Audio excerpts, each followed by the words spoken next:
2 মাস হয়ে গেছে বাসরাতের পর আমি আমার স্বামীকে দ্বিতীয়বারের জন্য দেখিনি এবং আমাদের মাঝে কোনো রকম যোগাযোগও নেই। নিজের প্রিয় বান্ধবীর এমন জটিল স্বীকারোক্তি পেয়ে স্তব্ধ হয়ে গেল আশা। তোর শাশুড়ি শ্বশুর এই নিয়ে কিছু বলেনি? কি বলবে? শিমু প্রশ্নের বদলে প্রশ্ন করায় কিছুটা রুষ্ট হলো আশা। মেয়েটা চিরকালই এমন, কখনো কোনো কিছু পরিষ্কার করে বলে না। দেখ শিমু, তোদের মধ্যে কি কিছু হয়েছে? আমি এসব কিছুই জানি না আশা। লোকটাকে আমি বিয়ের আগে মাত্র একবার দেখতে পেয়েছিলাম। তুই তো জানিস ঘরোয়াভাবে আমাদের বিয়েটা সম্পন্ন হয়। আমরা একে অপরকে যেখানে ভালো করে চিনতাম না সেখানে ঝামেলা কেমন করে হবে বলতো? তুই আঙ্কেল আন্টিকে এই ব্যাপারে কিছু বলিসনি? না, এখনো কিছু বলিনি। বিয়ের পরে ফিরুনিতে আমার স্বামী না গেলেও আমার শাশুড়ি আমাকে নিয়ে যায়। শাশুড়ি বাবাকে জানাই হঠাৎ কাজ পড়ে যাওয়ায় সাফওয়ান বিদেশে গেছে, আসতে কিছুদিন সময় লাগবে। তুই তবুও কেন তাদের সত্যিটা বলছিস না শিমু? আমাদের আর্থিক অবস্থা তোর জানা আশা। এখনও যদি বাড়িতে ফিরে যাই বাবার কষ্ট হয়ে যাবে। ওর থেকে আমি বেশ আছি, 2 বেলা ভালো খাবার পোশাক সবই তো পাচ্ছি। কার সাথে কথা বলছো বৌমা? শাশুড়ির কণ্ঠ শুনে চোখের কোণ বেয়ে গড়িয়ে পড়া পানি দ্রুত মুছে নেয় শিমু। আশাকে রাখছি বলে কল কেটে দিয়ে পেছনে ঘুরে দাঁড়ায়। না আম্মা, তেমন কারোর সাথে না। ও ভালো, তো শুনো, তোমাকে যেটা বলতে এসেছি সেটা শোনো। আয়ান আজকে দুবাই থেকে ফিরবে, তাই আমি চাচ্ছি আমি আর তুমি মিলে নিজ হাতে কিছু রান্না করব। যেহেতু ও তোমার ছোট দেবর, তুমি পারবে? জি আম্মা।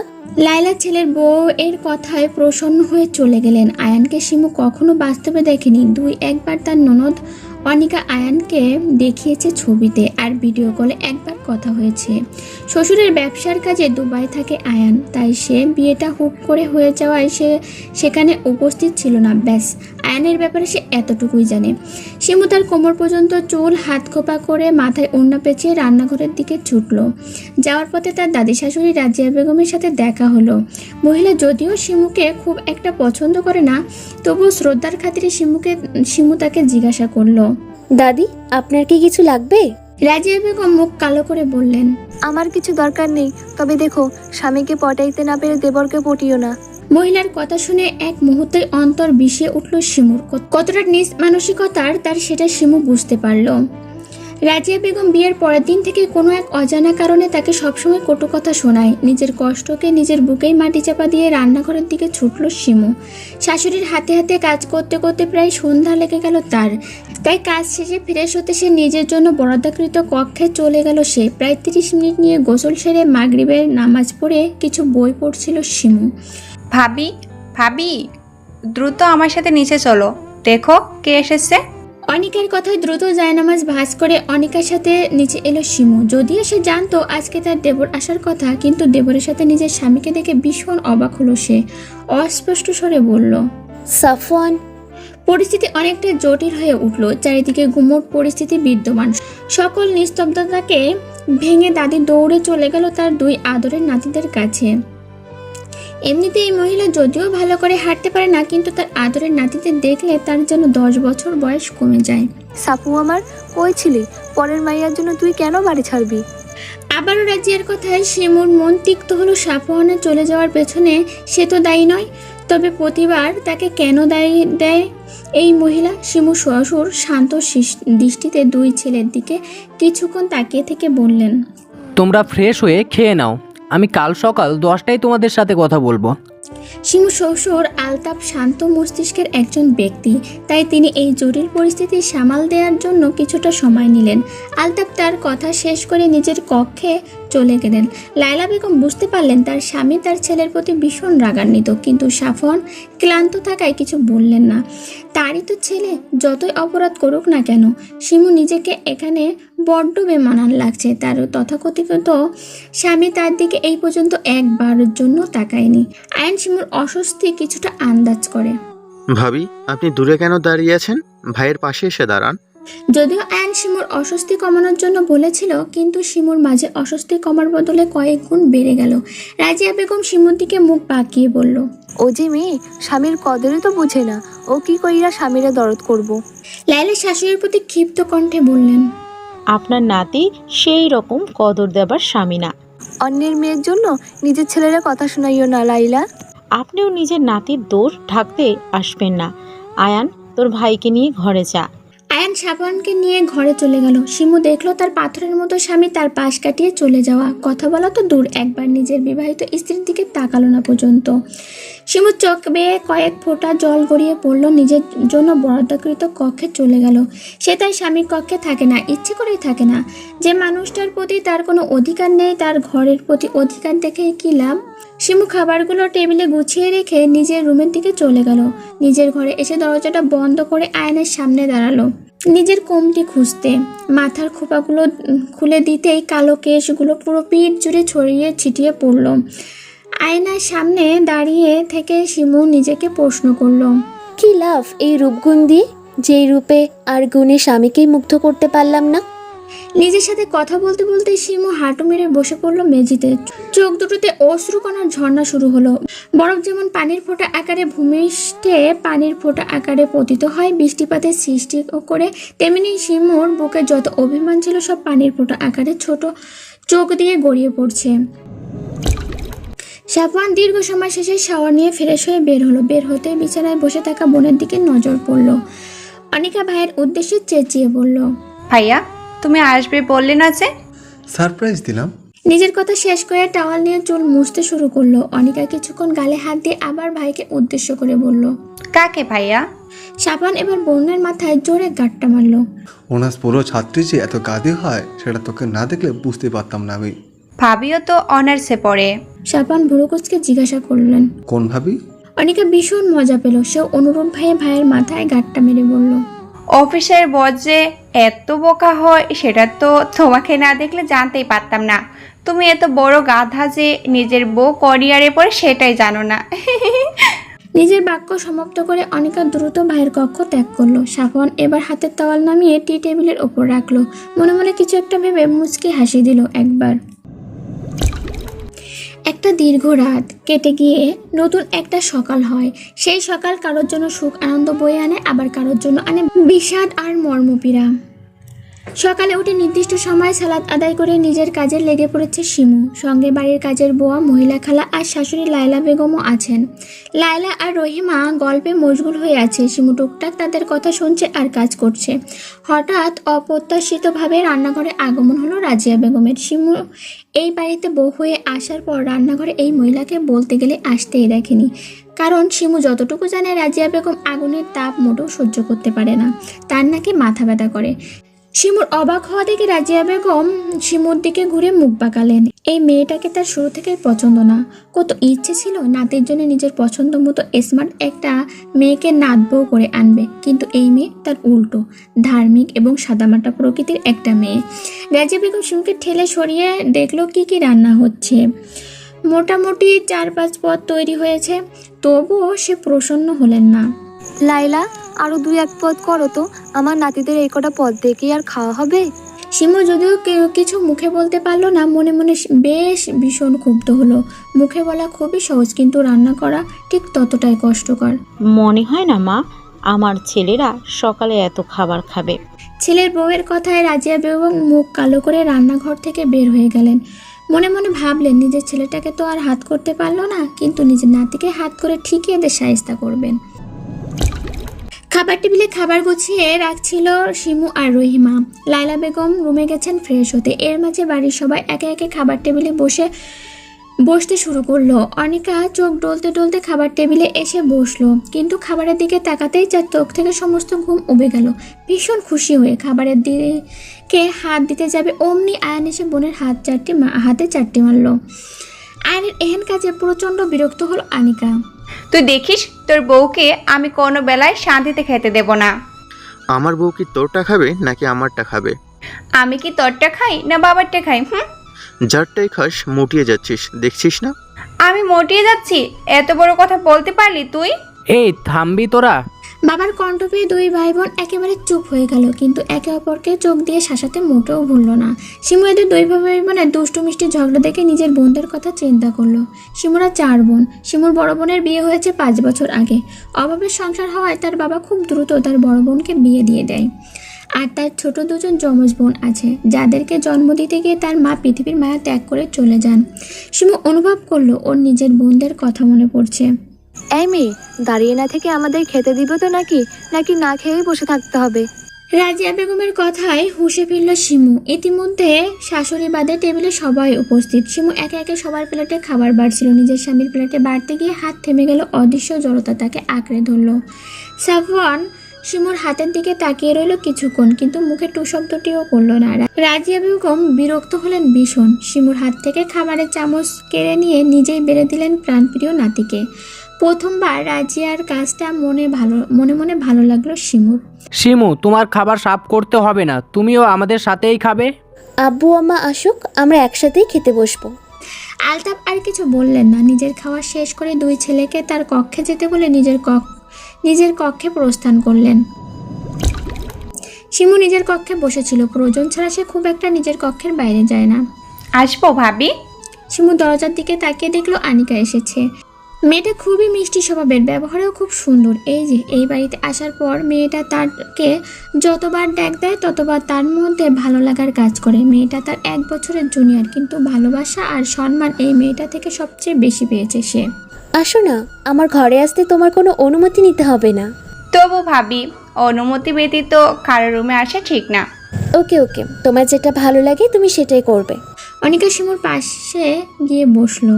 জানো ভাবি, এই বাড়িতে তুমি আসার আগে আমার কোনো গল্প করার মানুষ ছিল না, কিন্তু তুমি আসার পরে আমি আমার মনের কথাগুলো কোনো সংকোচ ছাড়াই বলতে পারি।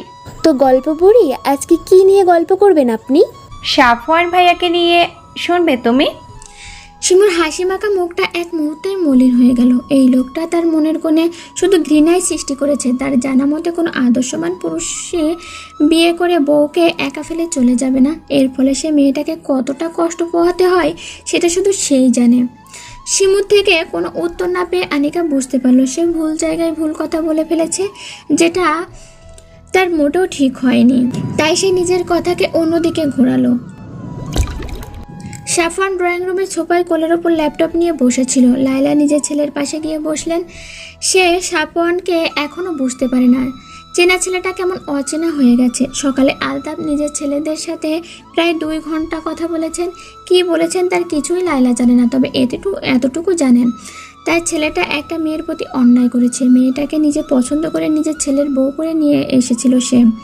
কত আশা নিয়ে মেয়েটাকে নিয়ে এসেছিল এ বাড়িতে, কিন্তু কি পাচ্ছে মেয়েটা? মাকে লক্ষ্য করে নিজের কোলে থাকা ল্যাপটপটা বন্ধ করলো সাফওয়ান। মা কি নিয়ে কথা বলবে সাফওয়ান তার কিছুটা আন্দাজ করতে পারলো। কোনো কিছু না বলেই মায়ের কোলে টান টান হয়ে শুয়ে পড়লো। ছেলে আচমকা কোলে শুয়ে পড়ে কিছুটা বিস্মিত হলো লায়লা। কিছু বলতে যাবে তার আগে সাফওয়ান মায়ের কাছে একটা আবদার করলো। মা, একটু আমার মাথায় হাত বুলে দাও না। ছেলের আবদার লায়লা বেগম ফেলতে পারলো না। কিছুক্ষণ পিনপতন নীরবতা চললো মা ছেলের মাঝে। নীরবতা ভেঙে সাফওয়ান বলতে শুরু করলো। মা, আমি দুঃখিত। নিজের ভালো মন্দ এখনও আমি বুঝতে পারিনি। নিজের তাড়াহুড়োই নেওয়া ভুল সিদ্ধান্তকে সবসময় সঠিক মনে করেছি। নিজের মায়ের কথা অবজ্ঞা ও স্ত্রীকে অবহেলা করেছি। মা, আমি বুঝতে পেরেছি আমার করা চরম অন্যায়। নিজের কথা শেষ করে সাফওয়ান একটা দীর্ঘশ্বাস নিল। মা, তুমি বলতে না আয়ানের বিবেক বুদ্ধি কম, কিন্তু জানো মা, আয়ান খুবই বুদ্ধিমান একটা ছেলে। ও না বোঝালে আমি আমার চরম বোকামিটা করে যেতাম। মা, আমি তোমাকে কথা দিচ্ছি, এর পরের থেকে আমি আর কোনো বোকামি করব না, প্রমিস। দেরি করে হলেও যে ছেলে সঠিকটা বুঝতে পেরেছে তার জন্য লায়লা বেগম প্রচণ্ড খুশি হলেন। আমারও কিছুটা ভুল আছে, আমারও উচিত হয়নি তোমাকে বিয়ের জন্য ফোর্স করা, কিন্তু আমিও নিরুপায়। নিজের ছেলের ভালোর জন্য আমি স্বার্থপর হয়েছিলাম। বাবা, অতীত সবারই থাকে, কারো ভালো কারো আবার খারাপ। আমি চাই তুমি তোমার ওই পুরনো জরাজীর্ণ জীবনকে পিছনে ফেলে বর্তমান জীবনকে সুন্দর করে তোলো। ভাইয়া, এটা কিন্তু ঠিক না। তুমি বউয়ের কোলো দখল করবে, আবার মায়ের কোলো দখল করবে। আমি এগুলো তাকিয়ে তাকিয়ে দেখব? আমার নয় বউয়ের আদর খাওয়ার বয়স হয়নি, কিন্তু মায়ের আদর তো বয়স হয়েছে, তাই নয় কি? আয়নের কথা শুনে সাফওয়ানের মায়ের কোল থেকে উঠে আয়নের কান ধরল। তোর এই ঠোঁটকাটার স্বভাব কবে যাবে বলতো? বউ এনে দিলেই চলে যাব। কি বললি? না মানে আর করব না, সরি। 2 ছেলের কাণ্ড দেখে লায়লা উচ্চস্বরে হেসে দিলেন। কে বলবে এরা বড় হয়েছে? জীবন বড় ভয়ঙ্কর, নাটকের চেয়ে নাটকীয়, ভাবনার চেয়ে অভাবনীয়। সময়ের পরিক্রমায় কালো ছায়ায় মোড়া, কিছুটা আশা কিছুটা ভ্রম। জীবনের সংজ্ঞা কোনো ব্যক্তি নির্দিষ্টভাবে দিতে পারবে না, কারণ এটি অসমান্তরাল পথের বাঁকের মতো। তাই জীবনের সমীকরণটা সহজ ভাবা অন্যায়। রাতের আকাশ জুড়ে তারারা মিটিমিটি করে জ্বলছে, অপরূপ সৌন্দর্য ছড়াচ্ছে পুরো পৃথিবী জুড়ে। ছাদে দাঁড়িয়ে থাকা এক তরুণী নিজের ছোট্ট জীবনের জটিল সব সমীকরণ মেলাতে ব্যস্ত, কিন্তু বেলা শেষে সে হতাশ। রাতের শীতল পরিবেশে অনুভব করার জন্য সাফওয়ান আর আয়ান ছাদে এসেছিল। হঠাৎ তাদের দুজনের চোখে পড়ল ছাদে ওড়না মাথায় মোড়ানো একজন নারীর অবয়বের দিকে। আয়ান কে হতে পারে বুঝতে পেরে নিঃশব্দে ছাদ থেকে প্রস্থান করে। ভাইয়ের উপস্থিত বুদ্ধি থেকে সাফওয়ান মনে মনে খুশি হয়। এবার পূর্ণ দৃষ্টি দেয় সামনে থাকা নারী অবয়বের দিকে। সেই নারী নিজের ভাবনা নিয়ে এতই বেশি বিভোর যে ছাদে সে ব্যতীত যে অন্য কেউ উপস্থিত আসে সে সম্পর্কে তার কোনো ধারণাই নেই। সাফওয়ান তার অর্ধাঙ্গিনীর দিকে কিছুক্ষণ তাকিয়ে রইল, অতঃপর মনে সব সংকোচন বলে প্রশ্ন করল, এত রাতে ছাদে একা কী করছেন? শিবু প্রথমে পুরুষালী কণ্ঠ পেয়ে কিছুটা ভড়কে গেল। মাথা ঘুরিয়ে পিছনে ঘুরতেই তার নিঃশ্বাসে ক্রমশ বেড়ে গেল, হাত পা জড়বস্তুর ন্যায় স্থির হয়ে গেল। নিজেকে স্বাভাবিক করতে শিমু কয়েকবার চোখের পলক ফেলল। কিছুটা স্বাভাবিক হতে সাফওয়ানকে নিজের দিকে এগিয়ে আসতে দেখে শিমুর মনে হলো তার বুকের মধ্যে কে যেন ঢাকঢোল বাজাচ্ছে। সাফওয়ান শিমুর অস্তিত্ব কিছুটা বুঝতে পারলো, তবুও সে নির্বিকার হয়ে নিজের অর্ধাঙ্গিনীর সামনে এসে দাঁড়ালো। শিমু নিজেকে কেমন শূন্য শূন্য মনে হচ্ছে সে এখনও ঢলে পড়বে। সে তো এতটা দুর্বল নয়, আর তার অস্বাভাবিক হওয়ার কারণই বা কী? কিন্তু নিজেকে প্রশ্ন করে শিমু কোনো উত্তর পেল না। তবুও প্রাণপণ দিয়ে চেষ্টা করলো নিজেকে স্বাভাবিক রাখার। সাফওয়ান মুখ আরও কিছুটা সামনে নিয়ে আসলো। শিমুর ছোট ছোট চুলগুলো বারবার মুখে এসে পড়ছে। সাফওয়ান সন্তর্পণে শিমুর চুলগুলো কানের পিছে গুজে দিল। সাফওয়ানের মুখ জুড়ে একরাশ মুগ্ধতা ছড়িয়ে পড়েছে। এই মাইয়া, তুই এত রাতে ছাদে কেন আইছোস? দাদির কর্কশ কণ্ঠ পেয়ে সাফওয়ান শিমুর থেকে দূরে সরে দাঁড়ালো। তার চোখ মুখে কিছুটা বিরক্তি ফুটে উঠেছে দাদিকে দেখে, কিন্তু শিমু ছাড়া পেয়ে এক দৌড়ে নিচে চলে গেল। রাজিয়া বেগম বিরক্ত হলেন। ভাগ্যিস সে সময় মতো এসেছে, না হলে কি হতো কে জানে। সাপু দেখলা কেমন মাইয়া? সাফওয়ান কিছু না বলে দাদিকে পাশ কাটিয়ে চলে গেল। তার দাদির প্রতি রাগ লাগছে। শিমু নিজের কক্ষে এসে সঙ্গে সঙ্গে দরজা আটকে দিল। তার কেমন সব অজানা অনুভূতি হচ্ছে, কিন্তু তার তো রেগে যাওয়া উচিত ছিল। নিজের করা কাজে হতভম্ব হয়ে গেছে সে। কতদিন সে চিন্তা করেছে লোকটাকে সামনে পেলে নিজের সকল কষ্ট ঝেড়ে দেবে, কতগুলো কড়া করে কথা শোনাবে। কই, সে তো পারল না। নিজের প্রতি ভীষণ রাগ লাগছে এবার শিমুর। আসবো শিমু? শিমু বিছানা গোছাচ্ছে, হঠাৎ শাশুড়ির শব্দ পেয়ে সে শাশুড়ির দিকে ঘুরল। এত সকালবেলা শাশুড়িকে নিজের কামরায় দেখে কিছুটা অবাক হলো। জি আম্মা, আসুন। লায়লা বেগম এসে খাটের পাশে রাখা আরাম কেদারায় বসলেন। শিমু, তুমি তো অনেক দিন হলো বাড়ি থেকে এসেছো, প্রায় 1.5 মাস হলো। আমি চাচ্ছিলাম তুমি কিছুদিনের জন্য তোমার বাবার বাড়ি থেকে ঘুরে এসো। শিমু এখন এমন কথা যদিও শাশুড়ির থেকে আশা করেনি, কিন্তু তার চিত্ত আনন্দিত হলো। কতদিন পর নিজ বাড়িতে যেতে পারবে ভেবে ভেতরে ভেতরে খুশির ঢেউ শুরু হলো, কিন্তু শিমু সেটা প্রকাশ করলো না। আচ্ছা, তুমি বিকেলে তৈরি থেকো, সাফওয়ান তোমাকেই নিয়ে যাবে। সাফওয়ানের সাথে যাবে ভাবতে শিমুর সর্বশরীর শিউরে উঠল, কিন্তু শাশুড়িকে সে কিছুই বলল না। সম্মতিসূচক অর্থে নিজের মাথা ঝাঁকালো। লায়লা বেগম নিজের কাঙ্ক্ষিত উত্তর পেয়ে খুশি হলেন। শাশুড়ি চলে যেতে শিমু নিজের সাথে হিসেব নিকেশ করতে বসলো। অনেক ভেবেচিন্তে পেল সাফওয়ান তো তার সাথে যাবে ঠিকই, কিন্তু সে আবার পুনরায় চলে আসবে তাকে রেখে, কারণ এত বড় লোকের ছেলে তো তার মতো গরিবের বাড়িতে গিয়ে থাকতে পারবে না। শহরের সমান পিচঢালা রাস্তা পেরিয়ে গাড়িটা গ্রামের মাটি রাস্তা ধরেছে। সাফওয়ান ড্রাইভিং সিটে বসে ড্রাইভ করছে, আর শিমু গাড়ির জানালা দিয়ে গ্রামের দৃশ্য অবলোকন করছে। দুজনের মধ্যে প্রগাঢ় নিস্তব্ধতা। মাঝে মধ্যে সাফওয়ান লুকিং গ্লাসে 2-1 বার পেছনে তাকাচ্ছে, আবার ড্রাইভিং করার মনোযোগ দিচ্ছে, কিন্তু দুজনের কেউ নীরবতা ভেঙে কোনো কথা বলছে না। এরকম পিনপতন নীরবতা আরও কিছুক্ষণ চললো। অবশেষে সাফওয়ান শিমুকে জিজ্ঞাসা করলো, আপনার গ্রামটা কিন্তু অনেক সুন্দর। শিমু শুধু মুখ দিয়ে উচ্চারণ করলো। আচ্ছা, আপনি কি কথা বলতে পারেন না? শিমু এবার সাফওয়ানের দিকে ভুরু কুঁচকে তাকালো। সাফওয়ান মেয়েকে হাসি দিয়ে বলল, আসলে আপনি তখন থেকে চুপচাপ বসে আছেন তাই বললাম। শিমু এখনো কোনো উত্তর দিল না, একরাশ বিরক্তি নিয়ে অন্যদিকে মুখ ফিরিয়ে রাখলো। সাফওয়ান একটু হতাশ হলো, বুঝতে পারলো এই মেয়ে এত সহজে বলবে না। দুজনের মধ্যে আবারও নিস্তব্ধতা নেমে এলো। গাড়ি ছুটলো আবার নিজ গন্তব্যে। গাড়ি এসে থামলো একেবারে শিমুদের বাড়ির ওপর। গাড়ির হর্ন পেয়ে শিমু, দুই বোন ফিয়া আর রিয়া দৌড়ে এলো। অপ্রত্যাশিতভাবে বোনকে দেখতে পেয়ে তারা একটু অবাক হলো। পরেক্ষণে তাদের হুঁশ আসতেই জোরে চিৎকার দিল। আব্বা গো, দেখো আপা আইছে। ছোট মেয়েদের চিৎকার শুনে মজিদ বাড়ির পেছনের ক্ষেত থেকে দৌড়ে এলেন। তার শরীরের কাদামাটি দিয়ে মাখামাখি। মেয়ে ও মেয়ে জামাই দেখে তিনি ভীষণ খুশি হলেন। দ্রুত গিয়ে মেয়ে জামাইয়ের হাত থেকে জিনিসগুলো নিয়ে নিজে হাতে নিলেন। ফিয়া আর রিয়া বোনকে জড়িয়ে ধরল। সাফওয়ানকে ঘরে নিয়ে কেদারায় বসতে দিলেন মজিদ। মুহূর্তে তিনি অস্থির হয়ে গেলেন, কি করবেন না করবেন এই ভেবে। সাফওয়ান শ্বশুরকে এত অস্থির হতে নিষেধ করলো। আব্বু, আপনি অস্থির হবেন না, আমি তো এই বাড়িরও ছেলে, তাই নয় কি? মেয়ে জামার কথা শুনে মজিদ কিছুটা শান্ত হলেন। ফিয়া রিয়া দুই বোনের শিমুর পাশে দাঁড়িয়ে আছে। সাফওয়ান তাদের কাছে ডাকলো। তার নিজের কাপড়ের দিকে তাকিয়ে সাফওয়ানের দিকে আর এগোয় না, এই ভয়ে যে তাদের দু বোনের জামা কাপড়ে থাকা ময়লা যদি ওর শরীরে লেগে যায়। সাফওয়ান তাদের জড়তা দেখে মুচকি হাসে। মনে মনে ভাবলো, একদম বোনের মতো স্বভাব এদের। নিজেই উঠে এগিয়ে গেল তাদের দিকে, দুই হাত দিয়ে তাদের কাছে নিয়ে এসেলো আদর করে।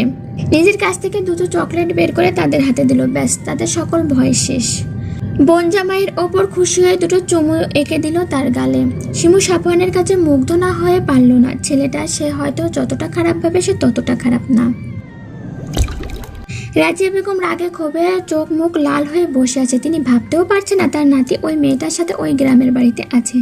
দাদিকে এমন মুখ ফুলিয়ে বসে থাকতে দেখে আয়ান দাদির কাছে গিয়ে বসে। আয়ান এতটুকু বুঝতে পারছে দাদি কোনো কারণে ভীষণ রাগান্বিত। আয়ান দাদির পানের বাটা থেকে দাদিকে এক টুকরো পান বানিয়ে দাদির হাতে দিল। ও সুন্দরী আমার, নাও পানটা খেয়ে নাও। তোর পান তুই খা, আমি খাবো না। দাদি বুঝছো কিন্তু। দাদি আয়ানের হাত থেকে পান কেড়ে নিয়ে চিবোতে শুরু করলো। পান খাবার স্বভাব তার ততটা নেই, কিন্তু রাগ উঠলে সে পান খায়। রাগ কমানোর জন্য রাজিয়া বেগম মনে মনে ভাবলেন, এবার এমন করে যদি শিমুকে দাঁতের গোড়ায় তিনি পিষতে পারতেন তবে তার আত্মাটা ঠান্ডা হতো। শিমুদের বাড়ি থেকে কিছুটা সামনে এগুলে কালীগঙ্গা নদী। নদী থেকে সূর্যাস্ত এক অপরূপ সৌন্দর্য বহন করে। সাফওয়ান মুগ্ধ দৃষ্টিতে কিছুক্ষণ সেই সূর্যাস্ত দেখলো। ফিয়া আর রিহা দুই বোন দুলা ভাইয়ের হাত ধরে তারাও উপভোগ করছে। সাফওয়ানের মনে হলো শহর থেকে গ্রাম অনেক সুন্দর। তাদের গ্রামে আসাই হয় না বলতে গেলে। সেই ছোটবেলায় আসতো মায়ের সাথে। আজ এতদিন পর গ্রামের সৌন্দর্য দেখতে পেয়ে অনেক অনেক ভালো লাগার অনুভূতি হচ্ছে তার। শিমুর চিন্তায় মুখ কালো হয়ে গেছে। সাফওয়ানের তো চলে যাওয়ার কথা ছিল, কিন্তু সে তো গেল না। এখন তাদের এক ঘরেই থাকতে হবে। লোকটা তো তেমন একটা ভালো নয়। যদি তার কাছে আসতে চায় তবে সে কি করবে? সে কি চেঁচাবে? না, এটা করা যাবে না। নিজের সাথে বোঝাপড়া করে কোনো উত্তর পেল না শিমু, তাই হতাশ হয়ে রইল সে। ইতিমধ্যেই শ্বশুরের সাথে কথা শেষ করে বউ এর ঘরে ঢুকলো সাফওয়ান। ভেতরে এসেই নজর পড়লো এক ভাবুক রমণীর দিকে। সে সর্বদাই নিজের ভাবনায় ডুবে থাকে। ভাগ্যিস মা তাকে এই বাড়িতে আসার বুদ্ধিটা দিল, না হলে বউ এর এত কাছাকাছি আসা যেত না। সাফওয়ান গলা খাকারি দিল। সাফওয়ানের শব্দ পেয়ে শিমু শটানভাবে দাঁড়িয়ে গেল। সাফওয়ান শিমুর কাণ্ড দেখে মুচকি মুচকি হাসছে। শিমু সেটা খেয়াল করে আরও অস্বস্তিতে পড়ে গেল। মনে মনে সিদ্ধান্ত নিল, কাছে আসতে চাইলে কড়া করে কিছু কথা শুনিয়ে দেবে। আপনি কি কিছু নিয়ে চিন্তিত? শিমু সাথে সাথে কথা নাকচ করে বলল, না না, আমি চিন্তিত নই। আপনি কাছে আসতে চাইলেই কি আমি আসতে দেব নাকি? নিজের কথা শেষ করে শিমু ঠোঁট কামড়ে ধরল। মনে মনে ভাবলো, এটা কি বলে ফেললো সে। সাফওয়ানের মুখের হাসিটা আরও চওড়া করে বলল, ও তার মানে আমি কাছে আসবো? শিমু ভীষণ অস্বস্তি নিয়ে দাঁড়িয়ে রইল। অতিরিক্ত চিন্তায় তার সব গুলিয়ে যাচ্ছে। তাই সে আর লজ্জায় কোনো কথা বলতে পারল না। চুপ করে দাঁড়িয়ে রইল। সাফওয়ান গিয়ে বিছানায় বসলো। পুরো ঘরে একটা খাট, একটা পড়ার টেবিল আর একটা টিনের বাক্স ব্যতীত কিছুই নেই। শিমু এখনও একইভাবে দাঁড়িয়ে আছে। আপনি কি ঘুমাবেন না, নাকি না ঘুমিয়ে রাত পার করে দেবার ইচ্ছা আছে? সত্যি বলতে আমার আপনার পাশে শুতে অস্বস্তি বোধ হচ্ছে। শিমু অকপটে উত্তর, আপনি নিশ্চিন্ত থাকতে পারেন, আপনার অনুমতি ব্যতীত আমি আপনাকে কখনো স্পর্শ করব না। শিমু তবুও পুরোপুরি শান্ত হলো না। সাফওয়ান শিমুর অস্বস্তি বুঝতে পেরে বিছানার দিকে একবার তাকালো। বিছানায় একটা কাঁথা, দুইটা বালিশ। সাফওয়ান বিছানার মাঝ বরাবর কাঁথা ভাঁজ করে লম্বা করে বিছিয়ে বিছানা দুভাগ করলো। আপনি এক পাশে থাকবেন, আমি এক পাশে থাকবো। আশা করছি আপনার কোনো অস্বস্তি হবে না।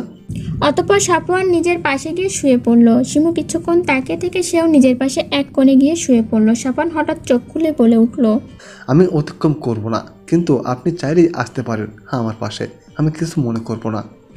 শিমু মনে মনে সাফওয়ানকে বেয়াদব বলে গালি দিল। তারপর ক্লান্ত থাকায় চোখ বন্ধ করতেই গভীর ঘুমে তলিয়ে গেল। সাফওয়ান কিছুক্ষণ ঘুমের অভিনয় করে শুয়েছিল। শিমু ঘুমিয়েছে বুঝতে পেরে সাফওয়ান চোখ মেলল। মেয়েটা তার দিকে পিঠ করে শুয়ে আছে। সাফওয়ান আস্তে করে বিছানা ছেড়ে উঠল। শিমু যে পাশ করে শুয়েছিল উঠে সে পাশে গিয়ে দাঁড়ালো। শিমু গভীর ঘুমে তলিয়ে থাকায় সে বুঝতেও পারল না তার দিকে কেউ গভীরভাবে তাকিয়ে আছে। সাফওয়ান শিমুর ঘুমের সুযোগ নিয়ে মুগ্ধ চোখে তাকিয়ে রইল। নিজের করা ভুলগুলো চরমভাবে অনুভব করলো। আজকে তাদের সম্পর্ক সাধারণ স্বামী স্ত্রীর মতো হতে পারত, কিন্তু সে তো নিজের রাগ ক্ষোভকে প্রাধান্য দিয়ে চলে গেছিল। কোনো মেয়ে চাইবে না তার স্বামীকে তাকে বিয়ের পরে একা ফেলে চলে যাক। মেয়েটার সাথে এতটুকু সময় থেকে সে যতটুকু বুঝতে পেরেছে মেয়েটা ভীষণ চাপা স্বভাবের। বুক ফাটবে কিন্তু মুখ ফুটবে না। সাফওয়ানের খুব ইচ্ছে করলো নিজের হাত বাড়িয়ে শিমুর গাল স্পর্শ করায়, কিন্তু পরক্ষণে নিজে করা ওয়াদার কথা মনে করে হাত ছড়িয়ে নিল। সব যখন সেই শুরু করেছে তখন সেই শিমুর ভালোবাসা জয় করে নিল। এতে যতই তার কাঠফড় পোড়াতে হোক না কেন তাকে। সকালে আজানের আওয়াজ পেয়ে ঘুম ছুটে গেল শিমুর। নিজের দিকে তাকাতে অবাক হলো তার শরীরে কাঁথা দিয়ে জড়ানো। সাফওয়ান নিজের নির্দিষ্ট জায়গায় ঘুমিয়ে আছে। নিজের স্বামীর দিকে একবার গভীর দৃষ্টিতে তাকালো শিমু। ফর্সা মুখে কালো কালো ছোট ছোট চাপদাড়ি, ভীষণ সুন্দর লাগছে ছেলেটাকে। কিছুক্ষণ সাফওয়ানের মুখের দিকে তাকিয়ে থেকে কী করছিল বুঝতে পেরে নিজেকে গালি দিতে দিতে অজু করতে ঘর থেকে বেরিয়ে গেল। দিনের ফাঁক ফোকর দিয়ে রোদের আলো এসে পড়ছিল সাফওয়ানের ওপর। সেই আলোতেই সাফওয়ানের ঘুম ভেঙে গেল। সাফওয়ান আশেপাশে তাকিয়ে একবার শিমু ঘরে নেই। সাফওয়ান বিছানা থেকে উঠে ঘর থেকে বাইরে বের হলো। তার ছোট্ট দুই শালিকা হাতে বল নিয়ে দৌড়াদৌড়ি করছে। শিমু রান্না করছে রান্নাঘরে, আর শ্বশুর এটা ওটা এগিয়ে দিচ্ছে। সাফওয়ান অনুভব করলো তার শাশুড়ি থাকলে হয়তো তার আদরটা আরও কয়েকগুণ বেড়ে যেত। সাফওয়ান শালিকাদের কাছে গেল। ফিয়া আর রিহা সাফওয়ানকে কাছে পেয়ে বায়না করলো তাদের সাথে বল খেলতে। সাফওয়ান তাদের অনুরোধ ফেলতে পারলো না। তাদের সাথে খেলতে খেলতে বলটা একটু ঝোপের আড়ালে চলে গেল। ফিয়া আর রিহা আনতে যেতে চাইলে সাফওয়ান তাদের রেখে নিজেই বল আনতে গেল। ঝোপের নিচে নিচু হয়ে বল আনতে গিয়ে ভুলবশত ঝোপটার কাটা পরনের শার্ট ভেদ করে পিঠে ঢুকে গেল। ব্যথায় মুখ থেকে আহ শব্দ করে বের হলো সাফওয়ানের। তবুও কষ্ট করে বলটা উদ্ধার করে শালিকাদের হাতে ধরিয়ে দিল। রিহা রক্ত দেখে ভয় পেয়ে চিৎকার করে উঠল।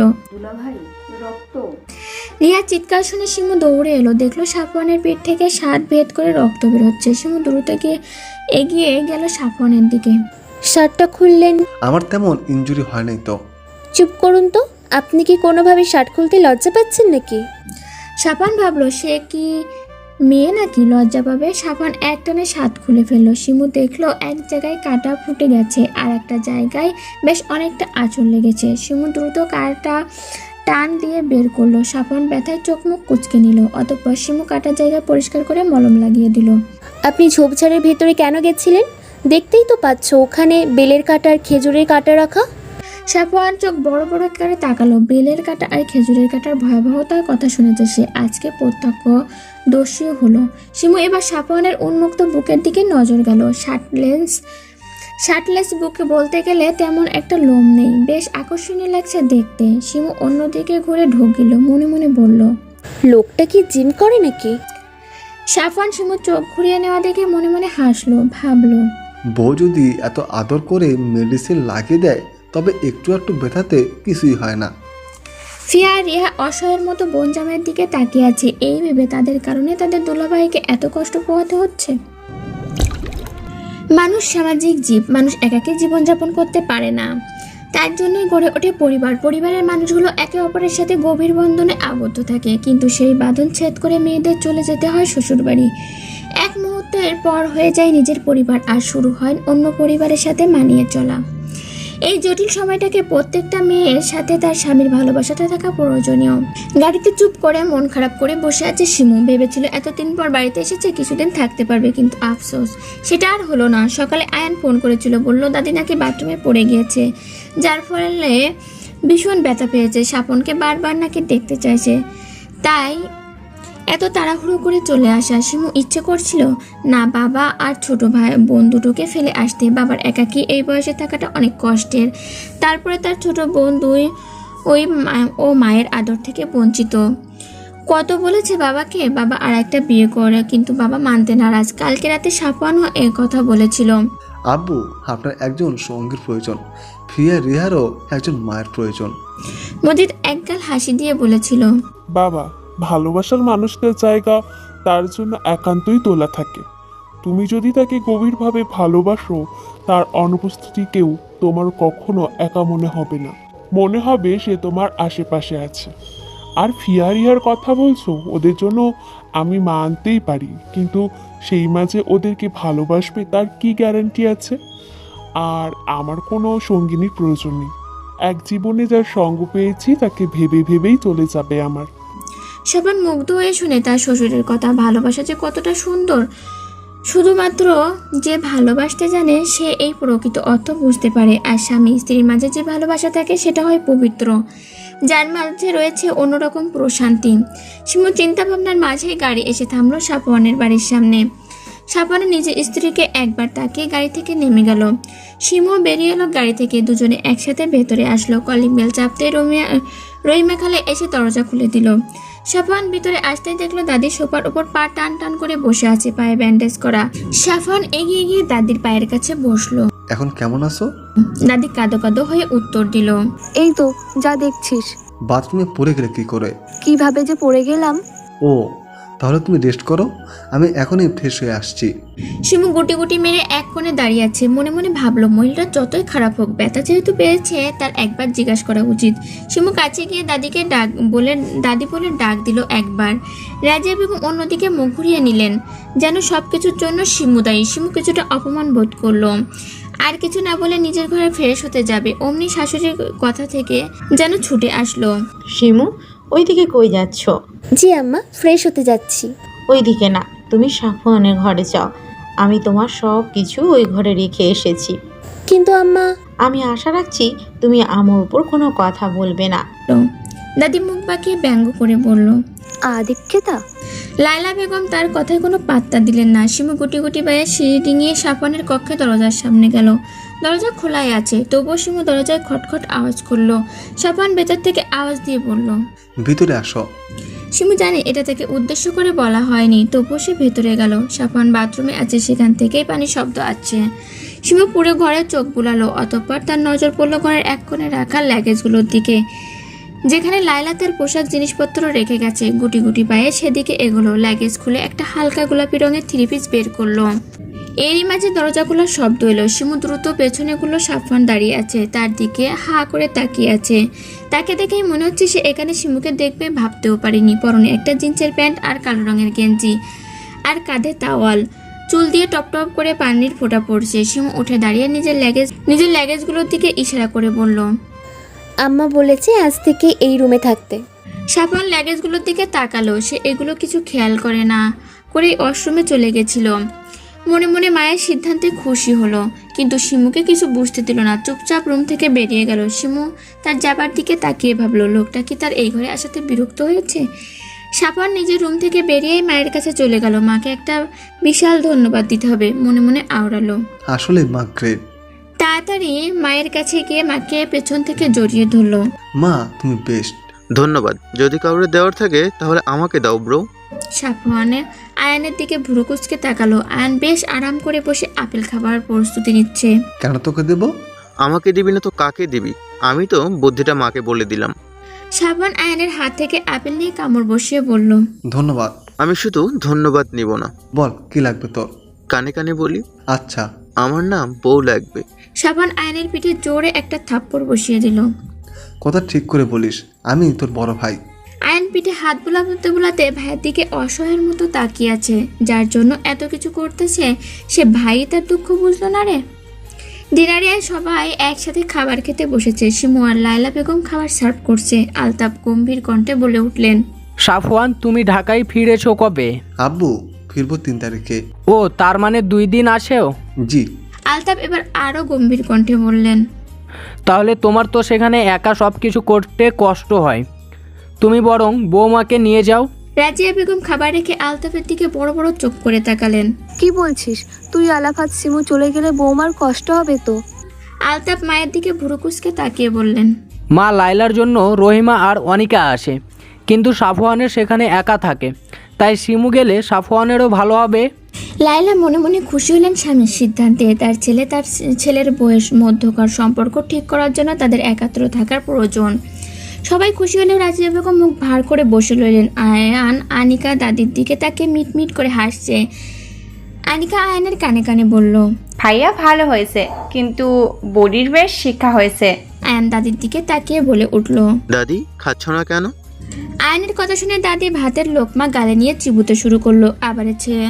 আবারও ছেলের বউ এর কাছে হেরে গেল। ছেলে নাতি কাউকে আর তার নিজের বসে রাখা হলো না। এই সবের মাঝে শিমু চোখ ছলছল করে দাঁড়িয়ে রইল। সবাই তাকে নিয়ে সিদ্ধান্ত নিল, কিন্তু তার কাছ থেকে জিজ্ঞাসা করার প্রয়োজন বোধ করলো না। সাফওয়ান খেতে খেতে শিমুর দিকে তাকালো। শিমুর অবস্থা দেখে বুঝতে পারলো শিমু তার সাথে যেতে চায় না। শিমু সকল কাজ শেষ করে সাফওয়ানের রুমে নক করলো। সাফওয়ানের সাথে তার কথা বলা প্রয়োজন। সাফওয়ান ভিতরে আসতে বলে সে ভেতরে ঢুকলো, কিন্তু রুমের ভিতরে ঢুকে ভীষণ অবাক হলো। সাফওয়ান নিজের পোশাক আলমারির একপাশে রেখে দিচ্ছে। কৌতূহল নিয়ে শিমু জিজ্ঞাসা করলো, আপনি আপনার জিনিসগুলো একপাশে রাখছেন কেন? সাফওয়ান কোনো প্রতিক্রিয়া না করে এবার শিমুর লাগেজ ধরলো। লাগেজগুলো ধরতে যাবে, অমনি শিমু দৌড়ে গিয়ে সাফওয়ানের হাত সরিয়ে দেয়। সাফওয়ান ভুরু কুঁচকে তাকায়। কি হলো, হাত সরলেন কেন? আপনি আমার লাগেজ ধরেছেন কেন? সাফওয়ান শিমুর থেকে লাগেজ নিয়ে বলল। পোশাক গুছিয়ে রাখবো। সহজ সাবলীল উত্তর দিয়ে সাফওয়ান লাগেজ নিয়ে যায়। শিমু আবার দৌড়ে গিয়ে আটকায়। আপনাকে রাখতে হবে না। কেন? কারণ আমার পোশাক আমি রাখবো। আমি রাখতে কি সমস্যা বলুন তো? শিমু ভীষণ বিরক্ত হলো, রাগ দেখিয়ে বলল, আপনি বুঝতে পারছেন না একটা মেয়ে লাগেজে তার কত প্রয়োজনীয় জিনিস থাকে? সাফওয়ান এবার বুঝতে পারলো, তবুও বউকে রাগানোর জন্য বলল, না, আমি কিভাবে বুঝবো আমি কি মেয়ে নাকি? আপনি বলুন, আমি সব বুঝে নিচ্ছি। শিমু রাগে চোখ মুখ লাল করে লাগেজের ওপর থেকে সাফওয়ানের হাত সরিয়ে দিয়ে বলল, আমার পোশাক আমি গোছাবো। যদি আরেকবার হাত বাড়ান তো হাত পা ভেঙে কাঁধে ঝুলিয়ে দিব। সাফওয়ান এই প্রথম বউকে এত রাগ করতে দেখে আর কথা বলতে দেখে অবাকই হলো, কিন্তু শিমু তার সাথে ধীরে ধীরে স্বাভাবিক হচ্ছে বুঝতে পেরে মনে মনে খুশি হলো। অনিকা নিজের পড়ার টেবিলে বসে স্কেচ করছিল দুটো চোখের। দরজা খোলাই ছিল। আয়ান চুপি চুপি পায়ে পেছন থেকে এসে বোনকে বলল, কি করছিস পাকনি? আকস্মিক শব্দ পেয়ে অনিকার হাতে স্কেচ বুকটা নিচে পড়ে যায়। অনিকা দ্রুত স্কেচ বুকটা তুলতে যাবে, অমনি আয়ান বুকটা নিচের হাতে তুলে নেয়। হাত দিয়ে নাড়িয়ে নাড়িয়ে দেখে বলল, কি বলতো, প্রেমপত্র লিখছিস নাকি? তুমি দাও তো খাতাটা। স্কেল বুকে কি কেউ প্রেমপত্র লিখতে পারে নাকি? পারে, মানুষ চাইলে সবই পারে। আয়ান খাতাটা খুলতে যাবে, অমনি দ্রুত অনিকা খাতা কেড়ে নিতে যায়, কিন্তু আয়ান খাতা দেয় না। বোনের থেকে লম্বা হওয়ায় বোনকে এক বাহুর চিপায় আটকে রাখে। অতঃপর খাতার পৃষ্ঠা উল্টাতে থাকে। উল্টাতে উল্টাতে একটা পৃষ্ঠায় গিয়ে চোখ আটকে যায়। এক জোড়া চোখ। চেনা চেনা লাগছে, কিন্তু চিনতে পারছে না। অনিকা কোনো রকম আয়ানের কাছ থেকে ছুটে হাত থেকে খাতাটা কেড়ে নেয়। ভাইয়া, তুমি যে এমন করে আমাকে জ্বালাও, দোয়া করি তোমার বউ তোমাকে জ্বালিয়ে পুড়িয়ে খাক করে দিক। তা যাই করুক, একটা বউ হলেই চলবে আমার। শিমু সাফওয়ানের মাঝে আজকে রয়েছে বিশাল কোলবালিশ। সাফওয়ানই রেখেছে, এই ভয়ে যদি কিছু হয়ে যায়, যা মেয়ে পরে তার হাত পায়ে না ভেঙে দিবে। কেটে গেছে 2 দিন। সাফওয়ান শিমু চলে যাওয়ার সময় হয়ে গেছে। ইচ্ছে না থাকা সত্ত্বেও শিমুকে যেতে হচ্ছে। শিমুর যাবতীয় জিনিস গাড়িতে তুলেছে ড্রাইভার চাচা। শিমু শাশুড়ির কাছে দাঁড়িয়ে আছে মুখ ভার করে, যেন টুপ করে চোখের জল গড়িয়ে পড়বে। অনিকাও মন খারাপ করে দাঁড়িয়ে আছে। তার ইচ্ছে করছে না ভাবিকে যেতে দিতে, কিন্তু ভাই ভাবির মাঝে যোজন দূরত্ব কমাতে তাদের একত্রে থাকাটা প্রয়োজন। আয়ান সাফওয়ানের সাথে দুষ্টুমিতে ব্যস্ত। অবশেষে সকলকে বিদায় দিয়ে সাফওয়ান আর শিমু গাড়িতে বসলো। দাদি তাদের যাওয়া দেখে কিছু বলল না, শুধু মুখ অন্ধকার নামিয়ে বসে আছে। শিমুর চোখ এবার বাঁধ ভেঙে গেল। চোখ দিয়ে ফোঁটা ফোঁটা পানি পড়ছে আর হাতের সাহায্যে মুছে ফেলছে। সাফওয়ান নিজের রুমাল এগিয়ে দিল। শিমু সাফওয়ানের থেকে রুমালটা নিয়ে চোখ পরিষ্কার করলো। মুহূর্তের মাঝে শিমু চোখ মুখ লাল হয়ে গেল। প্রায় 3 ঘন্টা রাস্তা, আধা ঘন্টা মতো কান্না করে শিমু ঘুমিয়ে গেল। সাফওয়ান সন্তর্পণে শিমুর মাথা সাফওয়ানের কাঁধে রাখলো। মনে মনে ভাবলো মেয়েটার কত রূপ দেখবে সে, কখনো রুদ্রাণী, কখনো কান্নাবতী, কখনো আবার শান্ত নদীর মতো গভীর। এই মেয়ের প্রেমে পড়ার মতো হাজার কারণ আছে তার কাছে, তাই সে একটা কারণও মিস করবে না। সবগুলো কারণ দেখে দেখে তার প্রেম পুকুরে হাবুডুব খাবে। সাফওয়ানের মনে একটা ইচ্ছে বারবার উকি দিচ্ছে, মন চাচ্ছে একবার মেয়েটার গালে নিজের ঠোঁট স্পর্শ করাতে, কিন্তু মস্তিষ্ক বলছে এটা করলে তার ওয়াদা ভঙ্গ হবে। মন মস্তিষ্কের সাথে লড়াই করে সে মস্তিষ্ককেই জিতিয়ে দিল। গভীরভাবে তাকিয়ে রইল নিজ স্ত্রীর দিকে। নেই চোখের প্রণয়। যদি শিমু দেখতো তবে সাফওয়ানকে নির্বিঘ্নে আপন করে নিত। লায়লা বেগম রান্নাঘরে রহিমা খালার সাথে রান্না করছে। হঠাৎ কলিং বেলের শব্দ হলো। তিনি দ্রুত গিয়ে দরজা খুলে দিতেই দেখলেন আমান আর তার পরিবার দাঁড়িয়ে আছে। এই সন্ধ্যাবেলায় তাদের আসার কারণ বুঝতে পারল না, তবুও ভদ্রতার খাতিরে ভিতরে আসতে বললেন। আমান সম্পর্কে আয়ানের বন্ধু, সে মাঝে মাঝে এ বাড়িতে আসে, কিন্তু বাবা মাকে নিয়ে আসার কারণটা অস্পষ্ট। তাই তিনি তাদের হালকা নাস্তা দিয়ে ওপরে আয়ানকে ডাকতে চলে যান। অনিকার মন খারাপ দেখে আয়ান এটা সেটা বলে বোনকে খুশি করার চেষ্টা করছে। লায়লা অনিকার রুমে আয়ানকে দেখে বললেন, আয়ান, তোর বন্ধু এসেছে। আয়ান বিস্ময় নিয়ে বলল, এই সন্ধ্যাবেলায়? হ্যাঁ, আমান এসেছে পরিবার নিয়ে। আমানের নাম শুনে আনিকার হার্টবিট ফাস্ট হয়ে গেল। অস্পষ্ট স্বরে বলল, আমার পরিবার নিয়ে চলে এসেছে। আয়ানের বন্ধু হঠাৎ পরিবার নিয়ে আগমনের কারণটা বোধগম্য হলো না। দ্রুত নিচে গিয়ে আমানকে বলল, দোস্ত তুই এই সন্ধ্যাবেলা? কেন আসতে পারি না? আমানের শীতল কণ্ঠে উত্তর দিয়ে আশেপাশে চোখ বুলে আনিকাকে খুঁজলো। না, কোথাও নেই। মেয়েটা তাকে পুড়িয়ে ফিরিয়ে শেষ করে দেওয়ার প্ল্যানিং করছে নাকি? আলতাফ এসে আমানের বাবা সিরাজের পাশে গিয়ে বসলেন। ভাই, এই অসময়ে আপনারা এখানে? কোথাও যাচ্ছিলেন বুঝি? না ভাই, এখানেই এলাম। আলতাফে ভুরু কুঁচকে গেল। ভদ্রতা সুলভ মুখে হাসি ফুটিয়ে বলল, হঠাৎ এই পথে কি মনে করে? এখন রোজই আসতে হবে, সম্পর্ক দৃঢ় করতেই এসেছি। আলতাফ বিচক্ষণ মানুষ, সিরাজের কথার মানে খুবই দ্রুত বুঝতে পারলেন। আমানের দিকে একবার গভীরভাবে তাকালেন। আমান বারবার আনিকার রুমের দিকে তাকাচ্ছে, যা বোঝার তিনি বুঝে গেলেন। বাবা মায়ের একমাত্র ছেলে আমান। আমান ছেলে হিসেবে ভালোই, বর্তমান সে একজন হার্ট সার্জন, সিরাজও নামকরা ব্যবসায়ী। সব মিলে তিনি অমত করার সুযোগ পেলেন না, তাই মুখে একগাল হাসি ফুটিয়ে বললেন, লাইলা, মাকে ডাকো আর মিষ্টি নিয়ে আসো। সিরাজও খুব খুশি হলেন। যদিও আমার ডায়াবেটিস আছে, তবে আজকের জন্য মিষ্টি খেলে কিছুই হবে না। আমানের মা কামিনী বেগম স্বামীর দিকে চোখ গরম করে তাকালেন। বউ এর চোখ গরম দেখে সিরাজ মুখ ছোট করে বললেন, অল্প করেই খাবো। সিরাজের কথা শুনে উপস্থিত সবাই হেসে দিলেন। আয়ান বন্ধুর চোখের দিকে গভীরভাবে তাকায়, মনে মনে আওড়ায়, আমার বোনের সাথে শালা তুই এত কিছু করলি আমি জানতাম না। আলতাফ সাহেব লায়লাকে বলল, লাইলা, তুমি একটু অনিকাকে নিয়ে আসছো তো। অনিকার নাম শুনে আমানের চিত্ত পুলকিত হলো। আয়ান চুপচাপ বসে আমানের কাণ্ড দেখছে। কলেজ জীবনের একটা কথা মনে পড়ে গেল তার। তখন আয়ান আর আমান সবে ইন্টার ফার্স্ট ইয়ারে পড়ে। আমানকে যে মেয়ে পছন্দ করে না কেন, আয়ান তাকে পটিয়ে নিত। এমনকি শায়লা নামের একটা মেয়েকে আমানের অনেক ভালো লেগেছিল। বন্ধুকে সে এই ব্যাপারে জানালো। আয়ান সেই মেয়েটাকে নিজের দায়িত্বে নিজের প্রেমিকা বানিয়ে নেয়। তাই আমান সেদিন আয়ানকে রাগ করে বলেছিল, আমি এমন কাউকে গফ বানাবো দেখিস, তুই লাইন মারা তো দূরে থাক, আমার সাথে তাকে দেখলেই লজ্জা পাবি। আমান সত্যি সেটাই করেছে, তার নিজের বোনেরই প্রেমিক হয়েছে। আয়ানের আকাশ পাতাল চিন্তার মাঝে ড্রয়িং রুমে লায়লা আনিকাকে নিয়ে আসলো। অনিকা আমানের দিকে চোখ তুলেও তাকাচ্ছে না, কিন্তু আমান চাতক পাখির মতো তাকিয়ে আছে তার প্রণয় কুমারীর দিকে, যাকে এবার সে চিরতরে নিজের করে নেবার জন্য এসেছে। আর তার প্রণয় কুমারী অভিমান দেখিয়ে দূরে যেতে পারবে না। অনিকা একদম আমানের মুখোমুখি বসানো হলো। অনিকা ভাবতেই পারছে না ছেলেটা নিজের কথাকে এত তাড়াতাড়ি সত্য করে দেবে। অতিরিক্ত অস্বস্তি হচ্ছে অনিকার, কারণ আমান এক নজরে তাকিয়ে আছে তার দিকে, আর তার ভাই সরু দৃষ্টিতে তাকিয়ে আছে আমানের দিকে। আমানের বাবা মা অনিকার সাথে কথা বলল। তাদের তেমন কিছু জানার নেই, মেয়েকে তারা আগে থেকে চিনে। ছেলের জেদের কাছে হার মেনে এই রাত্রিবেলা তারা মেয়ে দেখতে এসেছে।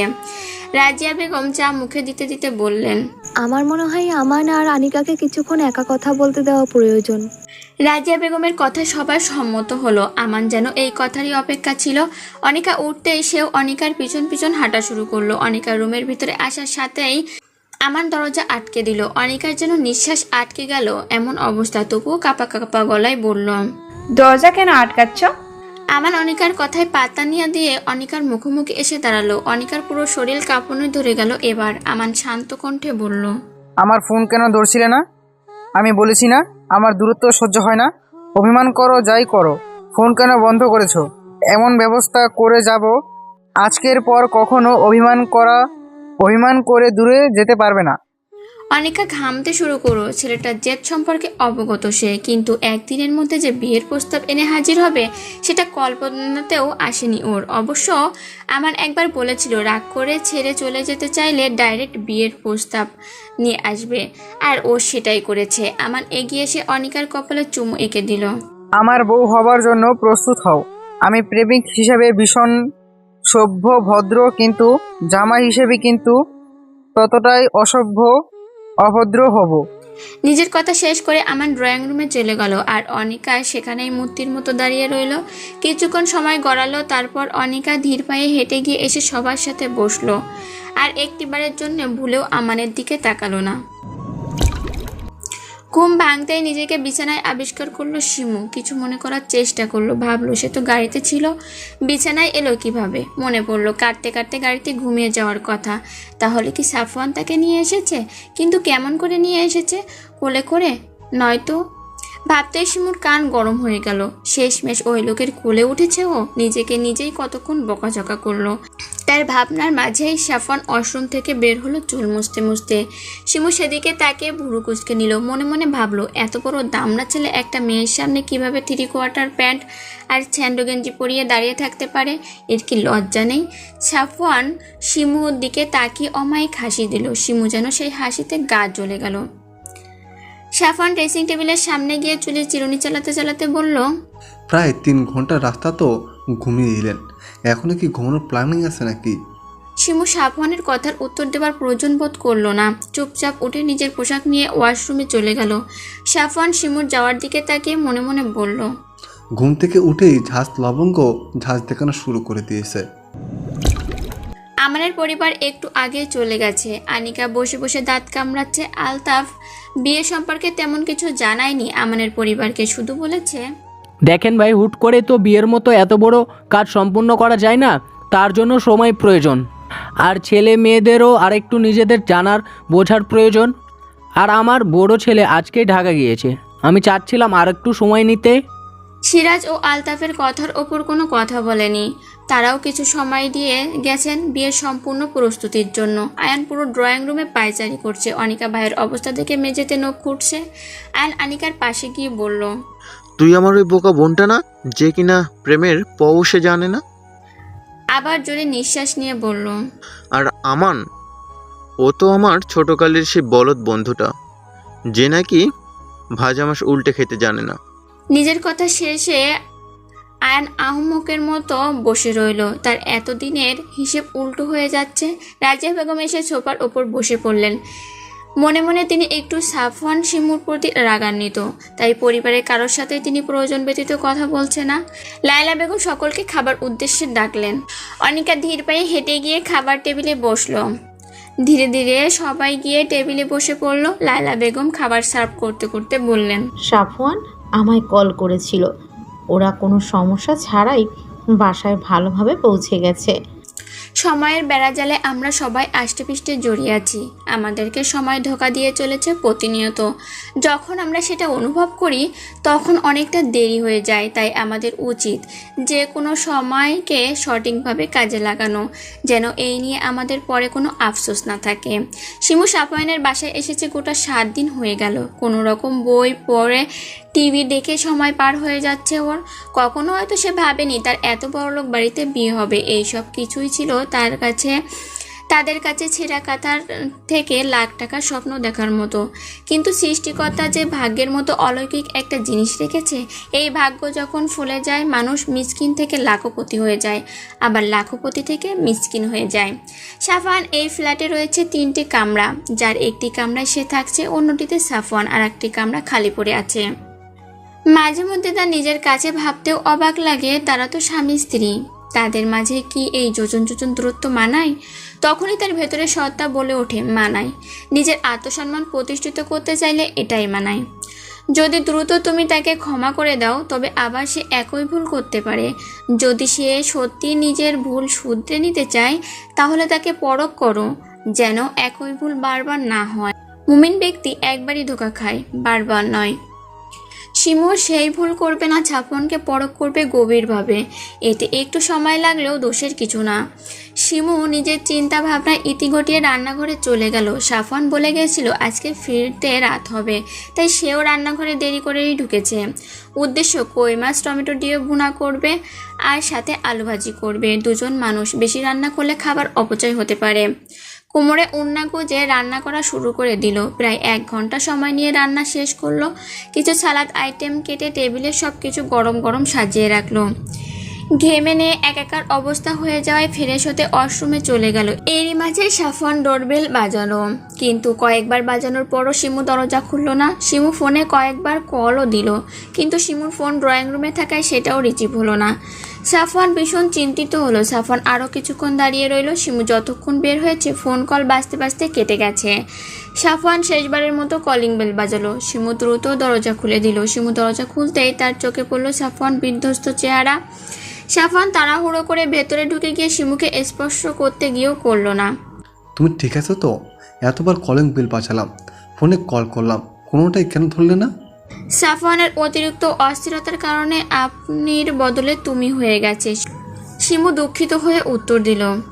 আই এম সরি, আসলে রান্না শেষে আমি ঘেমে গিয়েছিলাম, তাই শাওয়ার নিতে গেছিলাম একটু, যার জন্য আমি শব্দ শুনতে পাইনি। ও।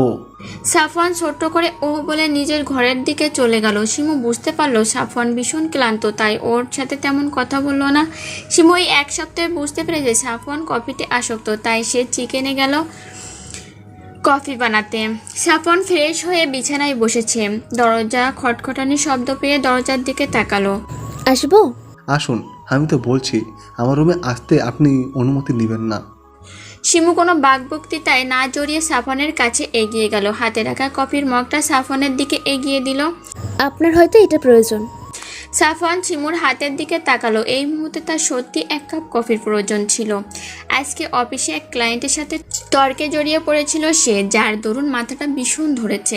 ধন্যবাদ, চাইলে কিন্তু আপনার জন্য 1 কাপ আনতে পারতেন। আমি কফি খাই না।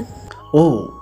সাফওয়ান কফি খেতে খেতে প্রশ্ন করলো, আচ্ছা, আপনি তো আমাকে পছন্দ করেন না, তাহলে আমার কেয়ার করেন কেন? আসলে আমি মানুষটাই একটু উদার প্রকৃতির, তাই। সাফওয়ান মুস্কি একটা হাসি দিয়ে বলল, কতটা উদার দেখতেই পাচ্ছি। এতদিন যাবৎ ভালোবাসা আবদার করেছি, উদারতা দেখিয়ে সেটা তো দিতে পারেন নাকি? আপনাকে দেখলে আমার অদ্ভুত অনুভূতি হয়, ঠিক ঘৃণা নয়, যেটা আপনাকে আমার করা উচিত। সাফওয়ান মুস্কি হেসে উঠে গিয়ে শিমুর কানের কাছে ফিসফিস করে বলল, যেদিন আপনি এই অনুভূতির স্বাদ পাবেন সেদিন আপনি সম্পূর্ণ আমার হবেন। শিমু একটু লজ্জা লজ্জা অনুভূত হলো। কেন হয় সে সেটা জানে না। শিমু নিজের কক্ষের দিকে যেতে যেতে বলল, আপনার খিদে পেলে আমাকে ডেকে দিন। সাফওয়ান মনে মনে বলল, খিদে তো লেগেছে, প্রেম প্রেম খিদে লেগেছে আমার। এত রাতে আমানের ফোন দেখে আনিকা অবাক হলো। ছেলেটা দিন দিন বেপরোয়া হয়ে উঠেছে। আগে এরকম ছিল না। প্রথম যখন আয়ান ভাইয়ের সাথে আসতেও তখন তাকে দেখে মনে হতো ভাজা মাছটাও উল্টে খেতে জানে না, কিন্তু যেই থেকে নিজের অনুভূতি সম্পর্কে ওকে জানিয়েছে সেই থেকে শুরু করলো মিস্টার অভদ্র হয়ে যাওয়া। সেদিন দেখতে আসার পর থেকে ছেলেটা আরও বেপরোয়া হয়ে গেছে। হুটহাট কল দিচ্ছে, আবার দেখা করার আবদার করছে। ছেলেটা যে ভয়ঙ্কর প্রেমিক পুরুষ এটা তার জানা হয়ে গেছে। প্রেমিক পুরুষ ভালো, কিন্তু ভয়ঙ্কর প্রেমিক পুরুষ একটু বেশিই ভালো হয়। এরা তাদের প্রিয়তমার জন্য সবই করতে পারে। অনিকা ভাবনার ইতি টেনে কল রিসিভ করলো। আসসালামু আলাইকুম। মেয়েলি কণ্ঠ পেয়ে আমানের চিত্ত শান্ত হলো। যতবার এই কণ্ঠ শোনে ততবার তাকে একান্ত নিজের করে নেওয়ার ইচ্ছেটা মাথা চাড়া দিয়ে ওঠে। নিজেকে শান্ত করে নিজেই নিজেকে আশ্বাস দেয়, আর অল্প কিছুদিন, তারপর সে একান্তই তোর। যাকে হারানোর ভয় তোকে আর কুড়ে কুড়ে খাবে না। দাদি রহিমাকে দিয়ে পা টেপাচ্ছে। কালকে রাতে সে এক ভয়ঙ্কর স্বপ্ন দেখেছে সাফন আর শিমু বাড়িতে এসেছে, এসে পায়ের ওপর পা তুলে তাকে দিয়ে সব কাজ করাচ্ছে। নাতি ছেলের বউ তার পাশে না থাকা শিমুকে সে কিছুই বলতে পারছে না। এই দুঃস্বপ্ন দেখার পর থেকে রাজিয়া বেগমের আত্মা শুকিয়ে আছে, শরীরও কেমন ম্যাচ করছে। আয়ান দাদির ঘরের কাজ দিয়ে নিজের ঘরে যাচ্ছিল, দাদিকে এত রাতে জাগতে দেখে দাদির ঘরে প্রবেশ করলো। গিয়েও দেখলো রহিমা খালা পা টিপছে আর ঘুমে ঢুলছে, কিন্তু বুড়ির চোখে ঘুম নেই। আয়ান রহিমা খালাকে চলে যেতে বলেই নিজেই দাদির পা টিপে দিতে শুরু করলো। কথায় কথায় দাদিকে জিজ্ঞাসা করলো, ঘুমাচ্ছ না কেন? ঘুম কি আমার আর আছে? কেন? ঘুম তো আমার কবেই উড়ে গেছে, যেদিন থেকে আমার নাতির গরিব একটা মেয়েকে বিয়ে করেছে। জানিস আমার কত স্বাদ ছিল। আয়ান দাদির কথা শেষ না করতে দিয়ে বলল, দাদি আমার ঘুম পেয়েছে, আমি আসছি। নিজের কথা শেষ করে আয়ান আর এক সেকেন্ডও দেরি করলো না, দ্রুত দাদির কক্ষ থেকে বেরিয়ে গেল। রাজিয়া বেগম নাতির চলে যাওয়ার দিকে বিষণ্ণ চোখে তাকিয়ে রইলেন, তার কথা শোনার মতো কেউই নেই। একটি সুন্দর সন্ধ্যা। শিমু বেলকুনিতে দাঁড়িয়ে আছে, সাফন আজকে বাসাতেই আছে। সাফন ড্রয়িং রুমে থাকায় শিমু রুম থেকে বের হচ্ছে না। সাফনের সামনে গেলে নিজের মধ্যে একরকম জড়তা অনুভূত হয় ওর। কেন এই জড়তা সেটা শিমু জানে না। সাফনের চোখে গভীর প্রণয় দেখলে মনে হয় সব কিছু ভুলে যেতে, কিন্তু তার যুবতী মন সাফনের জন্য তীব্র অভিমান পুষে রেখেছে। তার ইচ্ছে করে সাফনের বুকে মাথা রেখে সেই সব রাতের কথা জানাতে, যেই রাতগুলোতে সে নির্ঘুম কাটিয়েছে। জানাতে ইচ্ছে হয় মানুষের কথার দ্বারা কত অপমান মুখ বুজে সহ্য করেছে, কিন্তু অতিরিক্ত চাপা স্বভাবের হওয়ার জন্য এগুলো কিছুই করতে পারে না। অতিরিক্ত অভিমানে দু চোখ ভেঙে জল পড়তে শুরু করলো। এক পর্যায়ে মেঝেতে পা ভেঙে বসে পড়ল শিমু। সাফন আজকে পরিপূর্ণভাবে নিজেকে ধাতস্থ করে নিয়েছে। শিমু তার কাছে এসেছে গোটা 1 মাস হয়ে গেল, কিন্তু তাদের সম্পর্কের বিশেষ কোনো উন্নতি হয়নি। সে নিজের দিক থেকে সম্পূর্ণ চেষ্টা করছে, কিন্তু শিমু এখনও নির্বিকার। সে আর শিমুর অবহেলা সইতে পারছে না। অনেক তো হলো অনুভূতির লুকোচুরি, আর সে কোনো লুকোচুরি খেলতে চায় না। সে চায় এবার নিজের প্রিয়সীকে আপন করে পেতে। নিজের সাথে বোঝাপড়া করে সাফন সোজা শিমুর ঘরের দিকে চলে যায়, কিন্তু গিয়ে দেখলো শিমু রুমে নেই। ব্যালকনির দিকে ধীর পায়ে এগিয়ে যেতে এক কান্নারত রমণীর দিকে দৃষ্টি আটকে গেল, যে রমণী হাঁটুতে মুখ গুজে গুনগুন করে কান্না করছে, যার দীর্ঘ কালো কেশ পিঠ জুড়ে লুটোপুটি খাচ্ছে। সাফন হাঁটু ভেঙে শিমুর কাছ ঘেঁষে বসলো। এই রমণী কান্না করাতে এতটাই বিভোর যে তার সামনে যে কেউ বসে আছে সে সম্পর্কে তার কোনো ধারণাই নেই। সাফনের ভীষণ ইচ্ছে করলো রমণীকে নিজের বুকে আগলে নিতে। জিজ্ঞাসা করতে ইচ্ছে হলো, ওগো রমণী, তোমার এত দুঃখ কিসের? ওর মধ্যে হঠাৎ কোথা থেকে যেন একরাশ অধিকার বোধ শুরু হলো। হাত বাড়িয়ে আগলে নিল নিজের প্রেয়সীকে। শিমু পুরুষালী হাতের ছোঁয়া পেয়ে একটু ভরকালো, থমকালো, স্তব্ধ হয়ে গেল। নিজের লুকানো কান্না কারো সামনে প্রকাশ হয়ে যাওয়ায় ভয়ে সাফনের বুক থেকে মাথা তুলতে চাইলো, কিন্তু সাফন তুলতে দিল না, জোর করে মাথা নিজের বুকে চেপে রাখলো। শিমু স্পষ্ট শুনতে পেল সাফনের বুকে অস্বাভাবিক ধুকপুকানি। দীর্ঘ সময় কেটে গেল নীরবতার মধ্যে। নীরবতা ভেঙে সাফন বলে উঠল, শিমু, আমরা কি পারি না আমাদের মাঝের এই যোজন যোজন দূরত্বের ইতি টানতে? আমরা কি পারি না আমাদের একটা সুখের সংসার সাজাতে? শিমুর কাছে সাফনের কণ্ঠ ভীষণ কাতর শোনালো। কি সহজ আবদার! ইতিমধ্যে সাফনের হাতন বাঁধন আলগা হয়ে গেছে। শিমু সাফনের বুক থেকে মাথা তুলে সাফনের চোখের দিকে তাকায়। সাফন লক্ষ্য করলো শিমুর চোখ অসম্ভব রকম লাল হয়ে আছে। কান্না করার ফলে নাকের ডগাও ফুলে লাল হয়ে গেছে। শিমুর অভিমানে পরিপূর্ণ অক্ষিকটরে জল থই থই করছে। সাফন শিমুর নীরবতা দেখে আবার প্রশ্ন করলো, বলুন না আমরা পারি না অতীত ভুলে গিয়ে আবার সবটা নতুন করে সাজাতে? হঠাৎই অভিমানী মেয়েটা একরাশ অভিমান নিয়ে বলতে শুরু করলো, কোনটাকে ভুলে যেতে বলছেন সাফন আপনি? বাসরাতে স্ত্রীকে প্রত্যাখ্যান করে চলে যাওয়াকে, নাকি প্রতিনিয়ত আমার অপমানিত হওয়াকে, নাকি নিজের সম্মান বিকিয়ে দিয়ে একটা মেয়ে শ্বশুরবাড়িতে পড়ে থাকাকে, নাকি দিনের পর দিন আপনার দাদির কটু কথা শোনাকে? আপনার যখন এতটাই আমাকে অপছন্দ, তবে বিয়ে করেছিলেন কেন আমায়? প্রতিনিয়ত আপনার আত্মীয়রা প্রতিবেশীরা আমাকে ঠাট্টা তামাশা করত, আম্মা আড়াল করত, কিন্তু আমি টের পেয়েই যেতাম। শিমু কিছুক্ষণ থেমে আবার বলতে শুরু করলো, আপনি কি কখনো চিন্তা করেছেন বিয়ের রাতে একটা মেয়ে কতটা আশা স্বপ্ন বুকের মাঝে পুষে রাখে? কিন্তু সেদিন আপনি এলেন না। আমি পুরো রাত আপনার জন্য বসেছিলাম, সকালবেলা আপনার দাদি এসে বলল আমি নাকি অপয়া কলঙ্কিনী, তাই তার নাতি আমাকে ফেলে চলে গেছে। আপনার দাদি প্রতিনিয়ত আপনার চলে যাওয়ার জন্য আমাকে দায়ী করত। বিয়ের পরে বাবা কতবার আপনার সাথে কথা বলতে চেয়েছে, কিন্তু আমি বাবাকে মিথ্যে বলেছি। নিজের কষ্টগুলোকে আড়াল করে আমি বাবার সাথে হাসি মুখে কথা বলেছি। শিমু এবার অসহায়ের মতো সাফনের দিকে তাকিয়ে বলল, আচ্ছা, আমি কি এতটাই অপায়া? আমি যেটাই ধরতে চাই সেটাই কেন দুঃখ হয়েছে বলতে পারেন? আমিও তো আপনার জন্য এক বুক ভালোবাসা নিয়ে এসেছিলাম, কিন্তু আপনার প্রত্যাখ্যান পেয়ে সেগুলো কেমনি ফিকে হয়ে গেছে। আমিও চাই সব কিছু ঠিক করে নিতে, কিন্তু আমার ভয় হয় যদি আপনি আবারও আমাকে ছেড়ে চলে যান। আমি জানি আমি কোনো অবুঝ কিশোরী নই, কিন্তু আপনাকে আঁকড়ে বাঁচতে চাই। আমি আপনাকে ভালোবেসে বৃদ্ধ হতে চাই, কিন্তু পুরনো কথাগুলো মনে পড়লে আমার বুকের ভিতরে হাহাকার করে ওঠে। মনের মাঝে তীব্র অশান্তি হয়। আমি এসব কিছুর থেকে নিস্তার পেতে চাই সাফওয়ান। আমি আপনাকে ভালোবাসতে চাই। মোম যেমন আগুনের স্পর্শ পেয়ে গলে যায়, শিমু তেমন সাফওয়ানের উষ্ণ স্পর্শ পেয়ে নিজের বুকের মাঝে রাখা সকল কষ্ট প্রকাশ করে দিচ্ছে। আজ নিজেকে অনেক হালকা মনে হচ্ছে শিমুর। নিজের সব অভিযোগ প্রকাশ করতে পেরে মনে শান্তি লাগছে ওর। খুব কাঁদতে ইচ্ছে করছে। সাফওয়ান শিমুকে আবার বুকের মাঝে আগলে নিল। শিমু আবারও কাঁদতে শুরু করলো। এই কান্না যেন দীর্ঘকালের অভিমানের পাহাড় ধসে পড়া কান্না। সাফওয়ান শিমুর সমস্ত অভিযোগ মন দিয়ে শুনেছে। নিজের করা ভুলের জন্য সে সত্যিই ভীষণ অনুতপ্ত। নিজের রাগ জেদকে প্রাধান্য না দিলে হয়তো আজকে মেয়েটা এই পাহাড় সমান অভিমান দেখতে হতো না। তাদের ভালোবাসাময় একটা সংসার হতো এতদিন। সাফওয়ান শিমুর মাথা তুলে নিজের দিকে ঘোরালো। শিমু কাঁদতে কাঁদতে অবস্থা খারাপ করে ফেলেছে নিজের। সাফওয়ান একটা দীর্ঘশ্বাস ফেলে বলতে শুরু করলো, আমি আপনার সাথে অনেক অনেক অন্যায় করেছি, আমি জানি। আমি সেগুলো শুধরে নিতে চাই। আমার এই ভুলগুলো শুধরে নেবার জন্য আমি আপনার থেকে একটা সুযোগ চাই। দয়া করে আমাকে ফেরাবেন না। সাফওয়ান আবার কাতর স্বরে বলল, আমি গ্রামে বিয়ে করার জন্য মোটেও রাজি ছিলাম না, কিন্তু মায়ের কথায় এক প্রকার বাধ্য হয়ে মায়ের কথা রাখতে। মা আমাকে ইমোশনাল ব্ল্যাকমেল করতে থাকে। আবার আমার বন্ধুরাও আমাকে নিয়ে ঠাট্টা তামাশা করতে শুরু করে। এদিকে মা বাবার চাপ, অন্যদিকে বন্ধুদের ঠাট্টা, সব মিলিয়ে আমি অতিষ্ঠ হয়ে পড়েছিলাম। মায়ের কথা রাখতে আপনাকে বিয়ে করলাম ঠিকই, কিন্তু আপনাকে মেনে নিতে আমার ভীষণ কষ্ট হচ্ছিল। আপনি জানলে অবাক হবেন, আমি আপনাকে বিয়ের আগে একবারের জন্যও দেখিনি। কবুল বলার পরেই আমি বিয়ের আসর ছেড়ে চলে এসেছিলাম। আপনার বাবা আমাকে আটকাতে গেলে আমি তাকে বলেছিলাম আমার জরুরি কাজ পড়ে গেছে। আপনার বাবা সেটা বিশ্বাস করে নিয়েছিল, হাসি মুখে বিদায় দিয়েছিলেন আমাকে।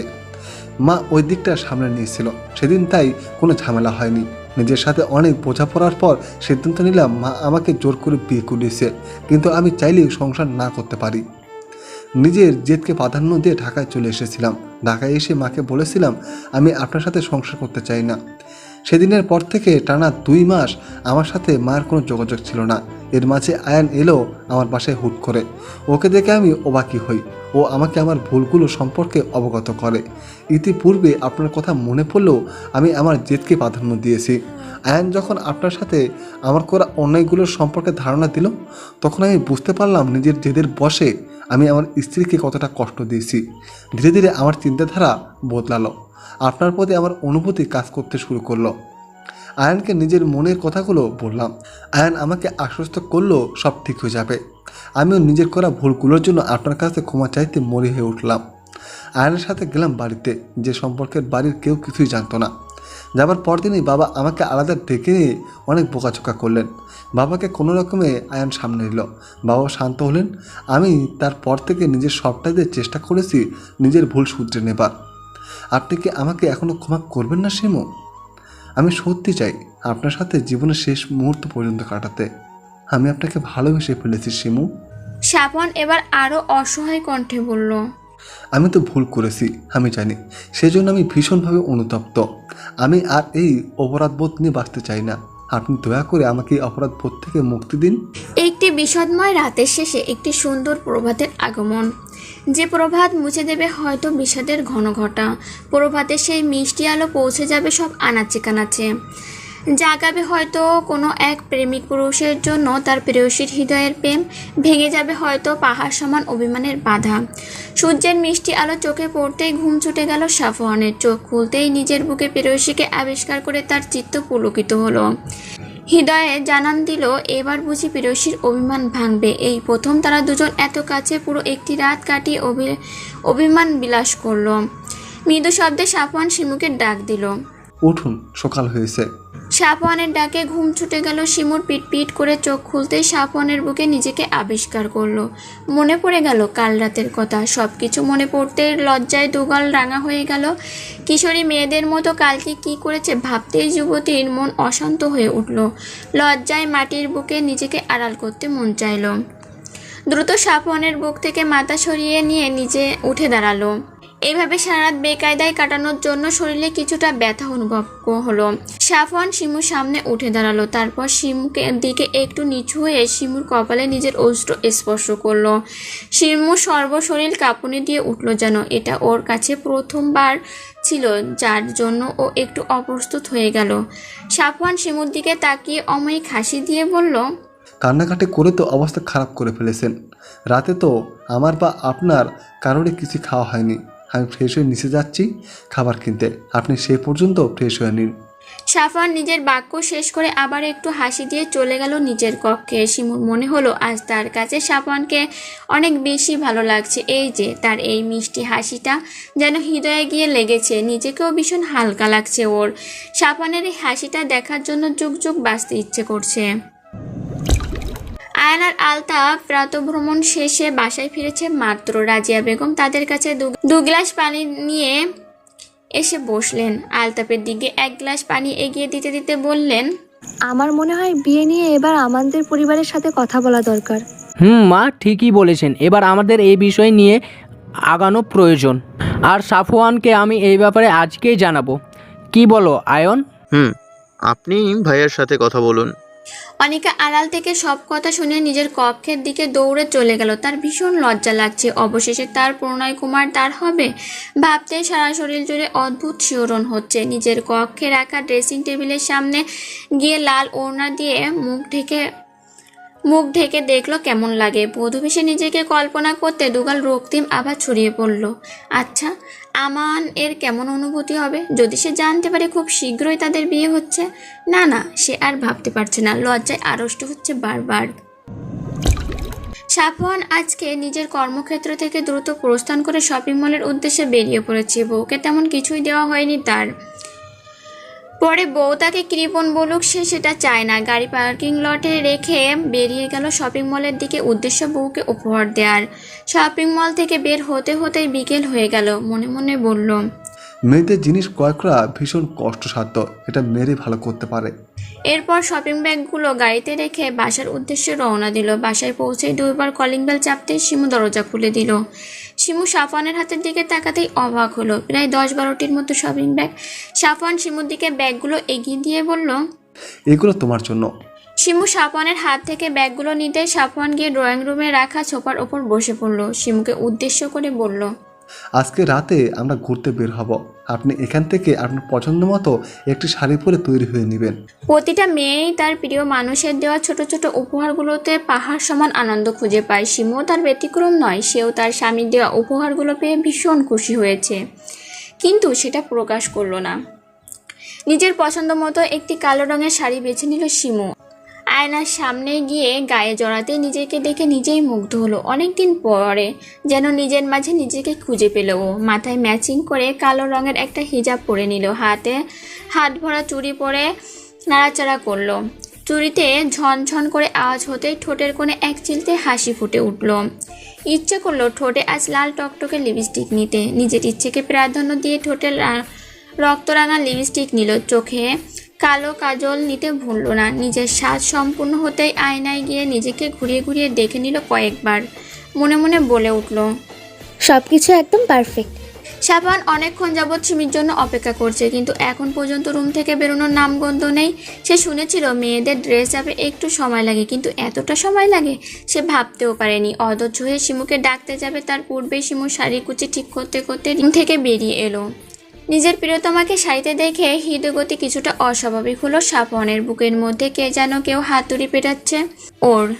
একবার চোখ এদিক ওদিক ঘুরিয়ে নিজেকে স্বাভাবিক করে নিল। শিমু সাফওয়ানের উদ্দেশ্যে বলল, আমি প্রস্তুত। সাফওয়ান মনে মনে বলল, আমাকে অপ্রস্তুত করে দিয়ে নিজে তো প্রস্তুত হবেনি। মুখে বলল। চলুন যাওয়া যাক। আজকে সাফওয়ান নিজের প্রিয় গাড়িটা নিয়ে বের হয়নি। এর পিছনে অবশ্যই একটি কারণ আছে। বাসার নিচে নামতেই রিক্সা পেয়ে গেল ওরা। সাফওয়ান আগে শিমুকে উঠতে বলল। শিমু রিক্সায় কিছুটা সংকোচ নিয়ে বসে পড়ল। তারপর সাফওয়ান উঠে বসে পড়ল। শিমু সরে বসতে চাইলে সাফওয়ান শিমুর কোমর আঁকড়ে ধরল। কানে কানে ফিস ফিস করে বলল, দূরে যেন সরে বসতে না পারেন তার জন্য এত আয়োজন। শিমু সাফওয়ানের দিকে চোখ বড় বড় করে তাকালো। তবে কি এজন্যই নিজের গাড়িটা নিয়ে বের হয়নি সাফওয়ান? সাফওয়ান ঠোঁটের কোণে বাঁকা হাসি ফুটিয়ে বলল, আপনার ঠোঁটে লাল লিপস্টিক কিন্তু মারাত্মক লাগছে, পুরো রেড ওয়াইনের মতো, দেখলে নেশা ধরে যাচ্ছে। শিমু অপ্রস্তুত হয়ে অন্যদিকে মুখ ঘোরালো। তার কান গরম হয়ে গেছে, লজ্জায় সর্বাঙ্গ শরীর শিরশির করছে।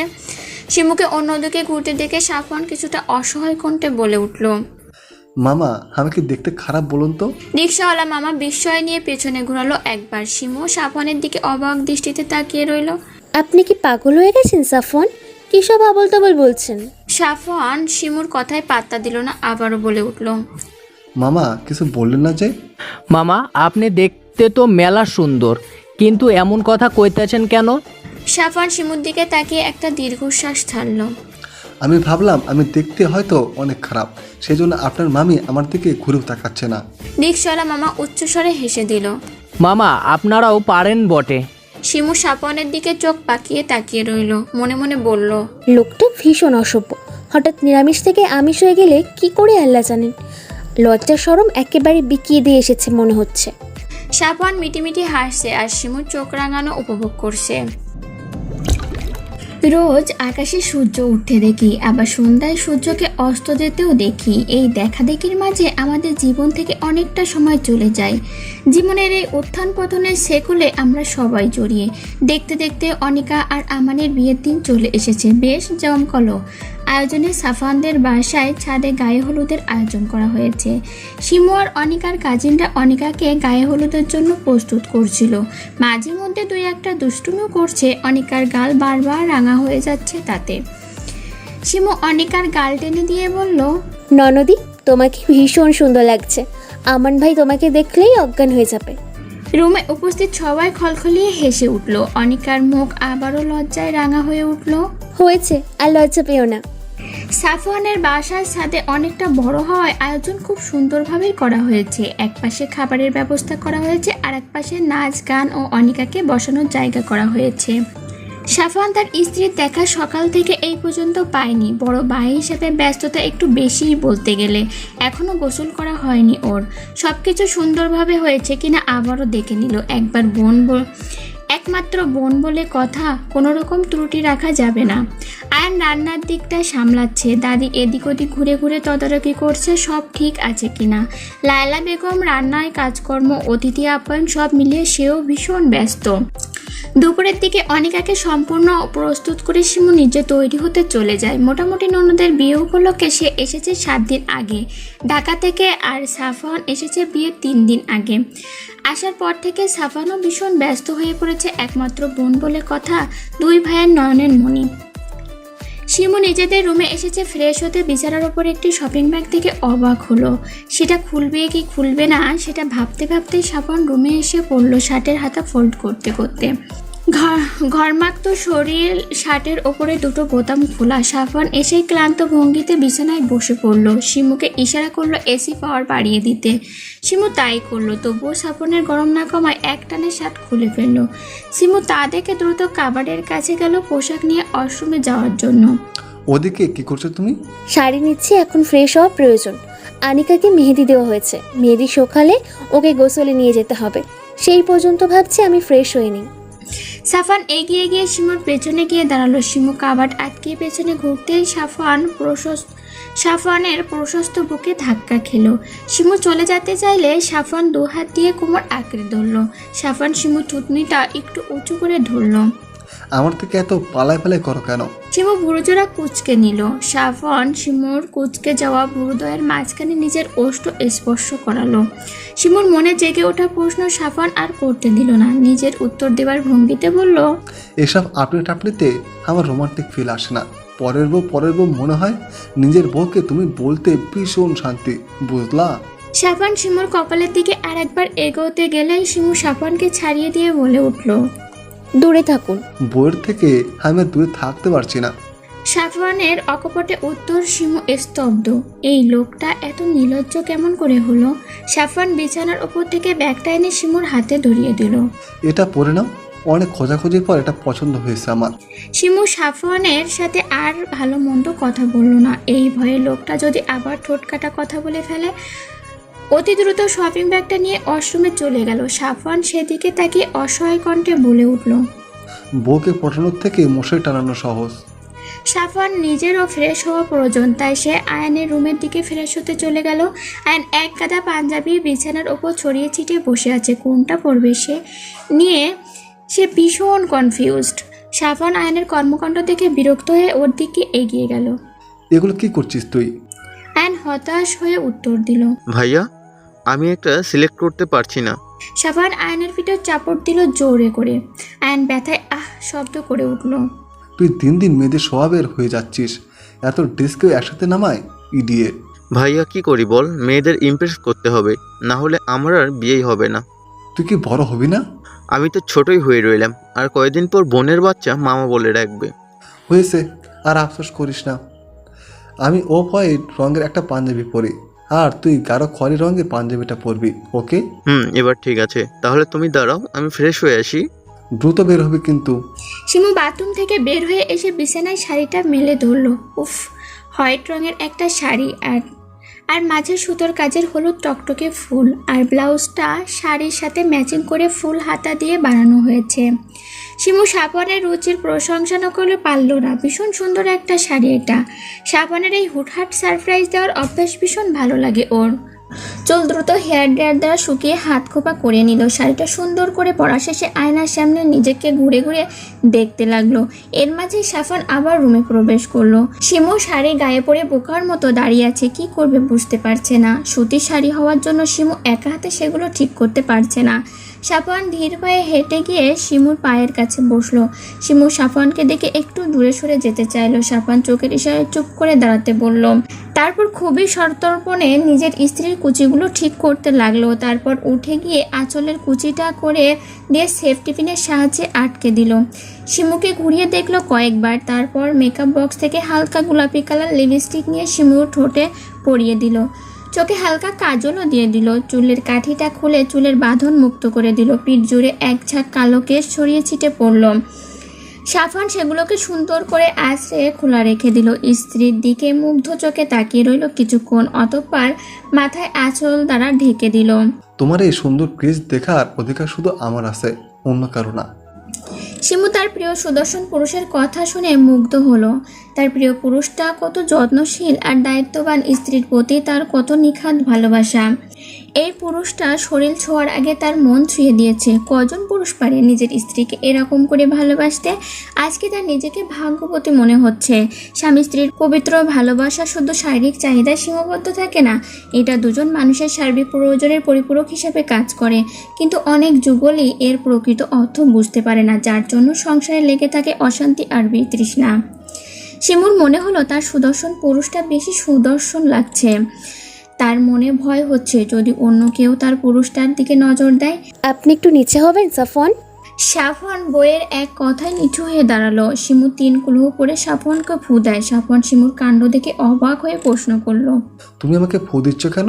যেন কারো বদ নজর না লাগে। সাফওয়ান মুখের কোণে বাঁকা হাসি ঝুলিয়ে বলে, সে তো আমার উপর তোমার কবে লেগে গেছে।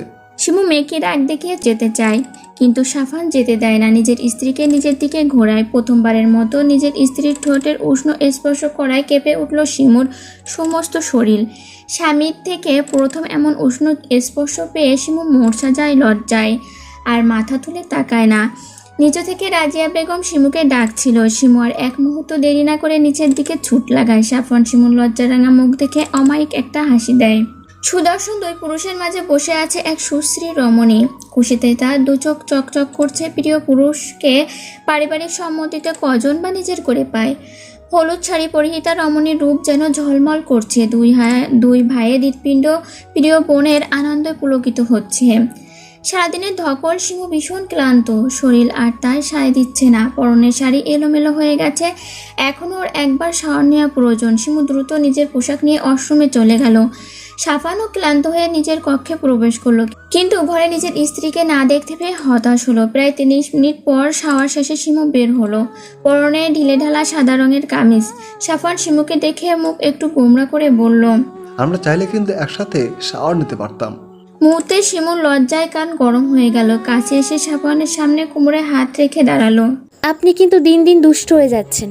সাফান শিমু কোমর রাখা হাত টেনে নিজের কোলে বসে নিল, 2 হাত গলিয়ে কোমরে হাত রাখলো, ঘাড়ে নাক ঘষতে লাগলো। শিমু ছোটার চেষ্টা করতে চাইলো, সাফান শিমুর কানের লতিতে আলতো করে কামড় বসিয়ে দিল। শিমু লজ্জায় লাল হয়ে হলো বারবার। অতঃপর সাফানের অত্যাচার সহ্য করতে না পেরে শিমু সাফানের হাতে চিমটি কেটে দেয়। সাফান আহ শব্দ করে শিমুকে ছেড়ে দেয়। শিমু খলখলিয়ে হেসে ওঠে। সাফান শিমুর হাতের দিকে লক্ষ্য করে দেখে শিমুর হাতে মেহেদি লাগিয়েছে। সাফান শিমুর দিকে এগোতে চাইলে শিমু সাফানের দিকে বালিশ ছুঁড়ে মারে। আর এগোবেন না, আমি ক্লান্ত, আমার ঘুম প্রয়োজন। সাফান শিমুকে উদ্দেশ্য করে চোখ টিপ দেয়, মুখে হাসি ঝুলিয়ে বলল, এই কয়দিন দূরে থাকো, সমস্যা নেই। আর 5 দিন, তারপর তোমার এই পালায় ফেলে লজ্জা সব ভেঙে দেব, প্রমিস। সাফান ওর জামার দিকে ইশারা করে শীষ বাজাতে বাজাতে ওয়াশরুমে চলে যায়। শিমু জামার পেছনের দিকে তাকাতেই লাল রং দেখতে পেল। দ্রুত ক্যালেন্ডারের তারিখ লক্ষ্য করে ওর আর বুঝতে বাকি রইল না সাফান ওকে কি ইশারা করেছে। শিমু বিছানায় বসে লজ্জায় মুখ ঢেকে ফেল। ওর লজ্জা ভীষণ লাগছে, লজ্জায় ওর আড়ষ্ট হয়ে যাচ্ছে বারবার। সাফান ওকে লজ্জায় ফেলার কোনো কারণ ছাড়ছে না। একটি মিষ্টি সকাল, নতুন একজোড়া কবুতরের মিলনের জন্য সেজে উঠেছে পুরো বাড়ি। সকাল থেকে বিয়ে বাড়ি হইহুল্লোড় মুখরিত। আনিকা বারবার আয়নার দিকে দেখছে আর লজ্জায় লাল নীল হচ্ছে। শরীরে হলুদ আভা ছড়িয়ে আছে। জুম্মার নামাজে পড়ে সে তার প্রণয় কুমারের হবে ভাবতেই অন্তরে শিহরিত হচ্ছে বারেবার। নিজের মানুষটাকে আপন করে পাবার আনন্দ কতখানি অনিকা সেটা বারবার অনুভব করছে। আনন্দ, দুষ্টু মিষ্টি, লজ্জা ও শরীরকে শিহরিত করছে। আয়ান বোনের কক্ষে ঢুকতেই দেখতে পেল অনেকগুলো মেয়েদের হাসাহাসি। সে ঢুকতেই সবাই কিছুটা চুপ হলো, কিন্তু এতগুলো মেয়ের মাঝে অনিকার এক বান্ধবী বলে উঠল, ভাইয়া, আনিকা তো আপনার 5 বছরের ছোট, সে বিয়ে করে নিচ্ছে, কিন্তু আপনার সিঙ্গেল থাকার রহস্য কি? আয়ান অ্যাটিটিউড নিয়ে বলল, এসব বিয়ে টিয়ে এখনই করতে চাই না। অনিকার ইচ্ছে করলো ভাইকে একটু পচাতে, কিন্তু বন্ধু মহলে তার কাজিন মহলের সামনে প্রিয় ভাইকে লজ্জা দিতে মন চাইল না। কিন্তু ভিড়ের মাঝে আয়ানদের ছোট পুপির মেয়ে বলে উঠল, ওহ জানি তুমি কেমন বিয়ে পাগলা, আসলে কোনো মেয়েই তোমায় পাত্তা দেয় না এই ব্যাপার। মুহূর্তেই ঘর জুড়ে হাসির শব্দ ছড়িয়ে পড়লো। আয়ান তার ছোট পুপির মেয়ে তোহার দিকে রাগে চোখ করে তাকালো। মেয়েটা তার চেয়ে বয়সে ছোট, কিন্তু সম্পর্কে দা আর মাছের ন্যায়। দেখ, তুই আমাকে বললি আমাকে মেয়েরা পাত্তা দেয় না। আজ আমি 10টা মেয়েকে পটাবো। আগামী 1 মাসের ভিতরে বিয়ে করে হানিমুনে যাব। আয়ান নিজের কথা শেষ করে রেগে ঘর থেকে বেরিয়ে গেল। এই পুচকি মেয়ে তাকে অপমান করার সাহস কোথায় পেল? সে হয়তো প্রথম ছেলে যে বোনের বিয়েতে বউ খোঁজার মিশনে নেমেছে। তাকে নাকি তোহা বলে মেয়েরা পাত্তা দেয় না। ওই তাই তোহাকেও দেখিয়ে দেবে ও কি জিনিস। আয়ান বেরিয়ে যেতে তোহার আত্মা স্যাপ করে উঠল। এ ছেলে যদি গার্লফ্রেন্ড মিশনে, তবে তার কি হবে? অনিকার বিয়ে সব যাত্রী নিচে এসে গেছে। অনিকার কাজিন মহল আর বন্ধু বান্ধবী ছুটে গেছে নিচে। অনিকাও নিজের লেহেঙ্গাটা উঁচু করে ব্যালকনির দিকে ছুটলো। ওর কাঙ্ক্ষিত পুরুষকে দেখে ওর চক্ষুদয় শীতল হলো। এই মুহূর্তে মনে হলো ওর পাশে হাজারো প্রজাপতি উঠছে। কি নিদারুণ ভালো লাগা কাজ করছে ওর মাঝে। আমানকে হালকা মিষ্টি মুখ করিয়ে বাড়িতে প্রবেশ করালো সবাই। আমান বাড়িতে প্রবেশ করার সময় আনিকার বেলকনির দিকে তাকালো একবার, কিন্তু তার দেখার পূর্বেই আনিকা নিজের পর্দার আড়ালে চলে গেল। আমান যদিও কিছুটা হতাশ হলো, কিন্তু পরক্ষণে ওর ঠোঁট জুড়ে মুচকি হাসি ছড়িয়ে পড়লো। অনিকা আর আমানের শুভ বিবাহ সম্পন্ন হলো। সবাই আলহামদুলিল্লাহ বলে মিষ্টি মুখ করলো। একটু পরে চলে এলো বিদায়ের সময়। অনিকার হাসি মুখটা কালো হতে লাগলো। ওর ভাবতেই অবাক লাগছে, ওর এত ভালোবাসার পরিবার ছেড়ে ওকে চলে যেতে হবে এবার।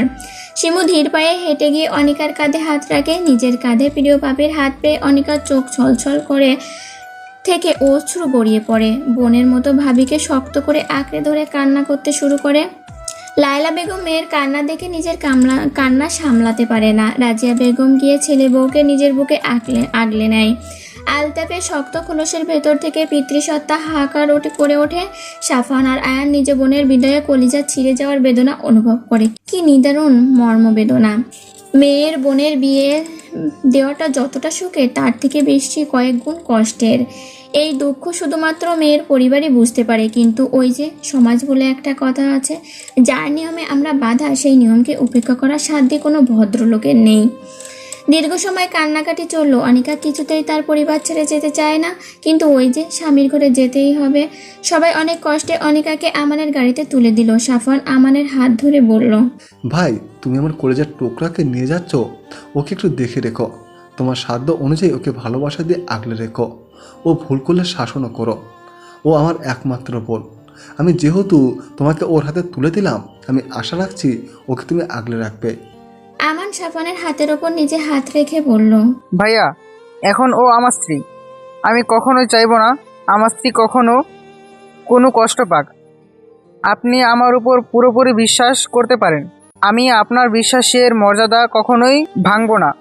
আয়ান এগিয়ে গিয়ে আমানের কলার ধরে বলল, দোস্ত, তোর কারণে যদি আমার বোন কষ্ট পায় তবে তোরে আমি যে কি করব তুই নিজেও জানতে পারবি না। তুই নিজেও জানিস না। আর বোনের বড় ভাই হিসেবে বলছি, আমাদের কলিজাটাকে একটু দেখে রাখিস। ওকে অবহেলা করিস না দোস্ত। অবহেলা করলে না হয় তুই আমাকে শুলে চড়াস। শেষবারের মতো বন্ধুকে জড়িয়ে ধরে বিদায় জানিয়ে গাড়িতে গিয়ে বসলো আমান। অনিকা নিজের ভাইদের দিকে তাকিয়ে হাউমাউ করে কাঁদতে শুরু করলো। আমান অনিকাকে নিজের বুকে আগলে নিল। ফুলে ফুলে সাজিয়ে রাখা ঘরে বসে আছে অনিকা। কখনো পরিবারের কথা মনে পড়ে চোখ ভেসে যাচ্ছে, আবার কখনো অজানা শিহরণে বুক কেঁপে উঠছে। কেমন সব ছন্ন ছাড়া অনুভূতি তাকে আবদ্ধ করে নিচ্ছে। আমান কক্ষে প্রবেশ করে অনিকাকে সালাম দিল। অনিকা আমানের কণ্ঠ পেয়ে কিছুটা বিচলিত হলো, কিন্তু পর মুহূর্তে সেও সালামের জবাব দিল। আমান সন্তর্পণে নিজের স্ত্রীর পাশে গিয়ে বসলো। চিবুক উঁচু করে ধরলো নিজের সামনে। লজ্জায় আড়ষ্ট হয়ে অনিকা মাথা নিচু করে নিল। আমার নিজের স্ত্রীর লজ্জা থেকে খুশি হলো। নিজের পকেট থেকে একটা ফিঙ্গার রিং বের করে স্ত্রীকে পরিয়ে দিল। স্ত্রীর হাতে চুমু খেতে ভুলল না। লজ্জায় আনিকা নিজেকে আরো বেশি গুটিয়ে নিল। আমান মুস্কি হাসি দিয়ে বলল, জনাব, আপনি আমার জন্য কি উপহার এনেছেন? অনিকা নিজের জিভে কামড় বসালো। অতিরিক্ত লজ্জার কারণে সে সব ভুলে গেছে। লেহেঙ্গা গুটিয়ে নিজের ল্যাগেজের দিকে এগোলো। আমান চুপচাপ স্ত্রীর কাণ্ড দেখতে লাগলো। অনিকা নিজের ল্যাগেজ খুলে একটা বক্স বের করে আমানের হাতে দিল।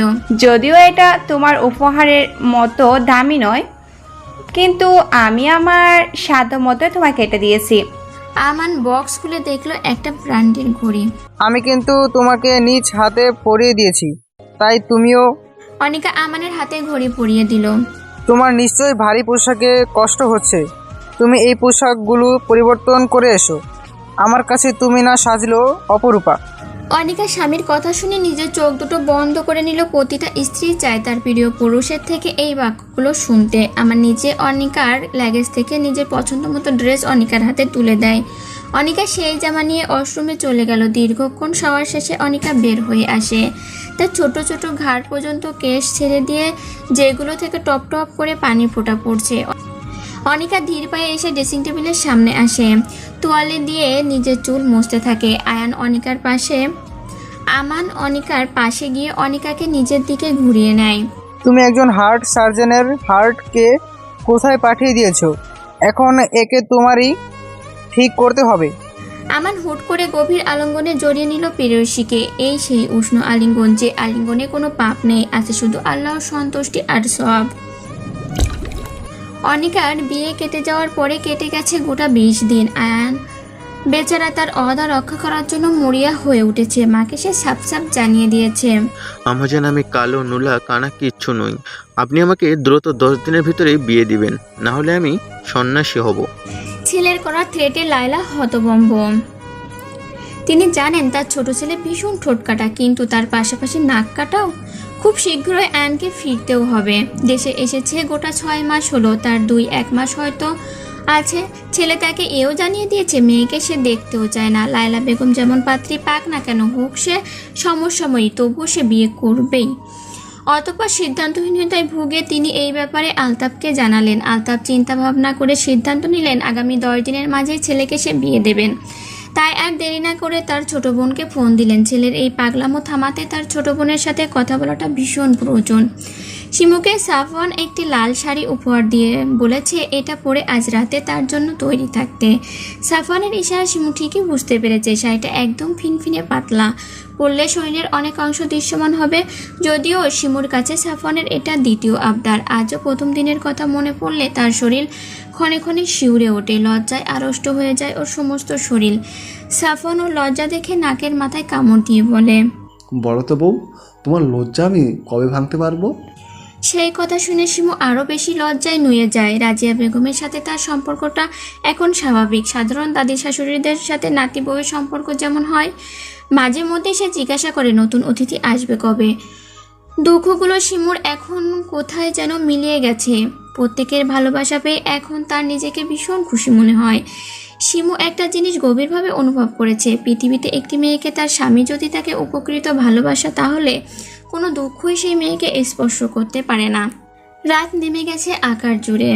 সাফওয়ানের পছন্দ মতো শিমু নিজেকে সাজিয়েছে, চুলগুলোও ছড়িয়ে ছিটিয়ে দিয়েছে পুরো পিঠ জুড়ে। সাফওয়ান আর শিমু দাঁড়িয়ে আছে বেলকনিতে।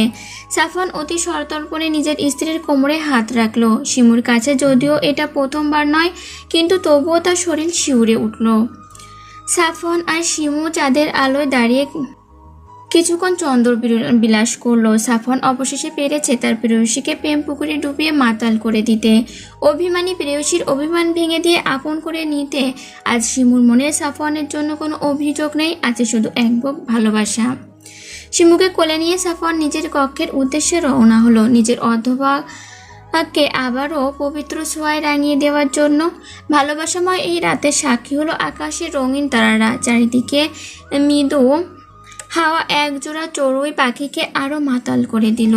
এই পবিত্র ভালোবাসা সত্যি সুন্দর। ভালোবাসায় মোড়ানো দিনগুলো খুব দ্রুত চলে যায়, বিপরীতে দুঃখে মোড়ানো সময়গুলো যেতে চায় না। একদিনকে মনে হয় হাজার দিনের চেয়েও বড়। আসলে এগুলো সব কিন্তু আমাদের চিন্তা ভাবনার ফসল। সাফওয়ান, শিমু, আয়ান, অনিকা সবার জীবনে পরিবর্তন এসেছে। সবাই এখন যার যার জীবন নিয়ে ভীষণ ব্যস্ত।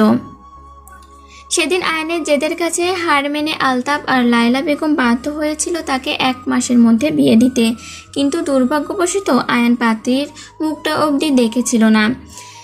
যখন জানতে পারলো মেয়েটা তোহা, তখন তার কাছে কোনো উপায় ছিল না।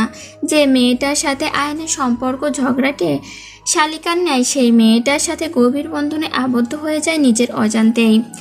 সারাদিন দুজনের মাঝে ঠুকাঠুকি লেগেই থাকে। যদিও তারা বিদেশ পাড়ি জমিয়েছে বিয়ের পরই, কিন্তু অভিযোগগুলো ফোন দিলেই শুনতে পারা যায়।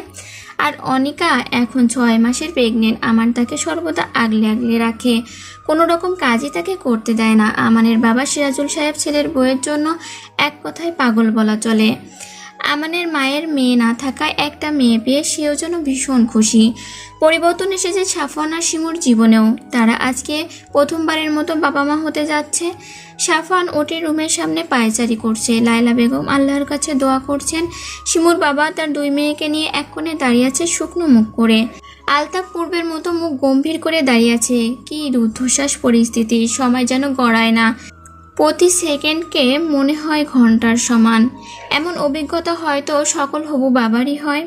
প্রায় 40 মিনিট পর একজন নার্স ওটি থেকে বেরিয়ে আসে। তার হাতে সদ্য জন্মানো এক পুত্র সন্তান, যার কান্নার শব্দে নীরবতা ভেঙে গেছে কিছুক্ষণ পূর্বেই। যেন এই ছোট্ট শিশু নিজের আগমনী বার্তা ছড়িয়ে দিচ্ছে সকলের মাঝে। বাচ্চার কান্নার শব্দ পেয়ে সাফওয়ান নাচের দিকে দৌড়ে গেল।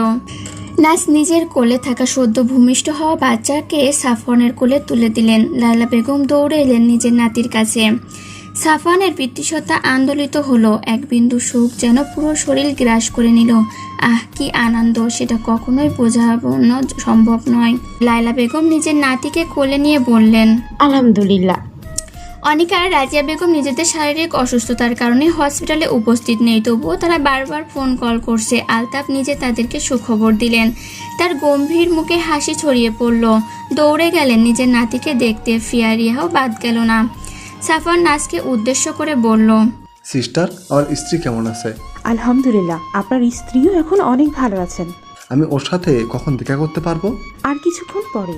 সাফওয়ানের সত্তা শান্ত হলো, আনন্দিত হলো এই ভেবে তার স্ত্রী সন্তান উভয় সুস্থ আছে। বেশ কিছুক্ষণ পরে সাফওয়ানকে শিমুর কাছে যেতে দেওয়া হলো। শিমু চোখ দুটো বন্ধ করে আছে, এক হাতে সেলাইন চলছে। ধীর পায়ে হেঁটে সাফওয়ান শিমুর পাশে বসলো। শিমুর এক হাতে নিজের দুই হাতের মাঝে পুরে নিল। এখন কেমন লাগছে তোমার? শিমু স্বামীর কণ্ঠ পেয়ে চোখ খুলে তাকালো, মুখে এক চিলতি হাসি ফুটিয়ে বলল, বাবুকে দেখেছেন? সাফওয়ান ওপর নিচ মাথা নাড়ালো। জানো, হ্যাঁ একদম তোমার মতো হয়েছে দেখতে। শিমুর ঠোঁটের কোণে হাসি আরো প্রশস্ত হলো। একজন নার্স ওদের বাচ্চাকে নিয়ে এসে সাফওয়ানের কোলে দিল। শিমু স্বামী আর বাচ্চাকে দেখে খুশিতে দু চোখ বন্ধ করে নিল। তার জীবনে সর্বোত্তম পাওয়া হয়তো এটা। ওর একজন নিজেকে পরিপূর্ণ নারী মনে হচ্ছে। ওর মতো সাধারণ মেয়ে যে এত কিছু পেয়ে যাবে সেটা কল্পনাও করতে পারেনি। শিমুকে হসপিটাল থেকে রিলিজ দেওয়া হয়েছে 1 মাস হলো। এখন সম্পূর্ণ সুস্থ। ওর সমস্ত খেয়াল লায়লা ও রাজিয়া বেগম রাখে। রাজিয়া বেগম এখন অনেকটা পরিবর্তিত হয়েছে বলতে গেলে। শিমুর অমায়িক ব্যবহার তাকে পরিবর্তন করতে বাধ্য করেছে। গুরুগম্ভীর আলতাফ সাহেবও এখন বেশ হাসি খুশি থাকেন নাতিকে নিয়ে। আয়ান আর তোহাও এসেছে ছোট্ট সাদমানকে দেখতে। তোহার কোলে ছোট সাদ চোখ বন্ধ করে আছে। তোহা আয়ানকে উদ্দেশ্য করে বলে, দেখো আমারও কিন্তু খুব দ্রুত একটা পুচকি চাই। নিজেই নিজেকে সামলাতে পারে না, সে আবার পুচকে সামলাবে। কথাটা মোটেও পছন্দ হলো না তোহার। রাগ করে সাদমানকে শিমুর কোলে দিয়ে গটগট করে নিজের কক্ষে চলে গেল। শিমু আয়ানের দিকে চোখ গরম করে তাকাতেই আয়ানও তোহার পিছনে হাঁটা দিল। তাদের এই কাণ্ড দেখে লায়লা বেগম হাসতে হাসতে ড্রয়িং রুমে এসে বসলেন। যাই বলো বৌমা, আয়ানের জন্য কিন্তু তোহা একেবারে পারফেক্ট। জি আম্মা, পারফেক্ট ম্যাচ। আয়ান গিয়ে তোহাকে পেছন থেকে জড়িয়ে ধরলো। এত রাগ করো কেন কথায় কথায়? তুমি তো সব আজে বাজে কথা বলে রাগিয়ে দাও। ওকে আর রাগাবো না, আমাদের 1 ডজন বাচ্চা হবে। এবার খুশি তো? কিন্তু এত বাচ্চা দিয়ে কি করব? পুরো ফুটবল টিম বানাবো। তোহা পিছন দিকে ঘুরে আয়ানের নাক টিপে দিল। ওকে।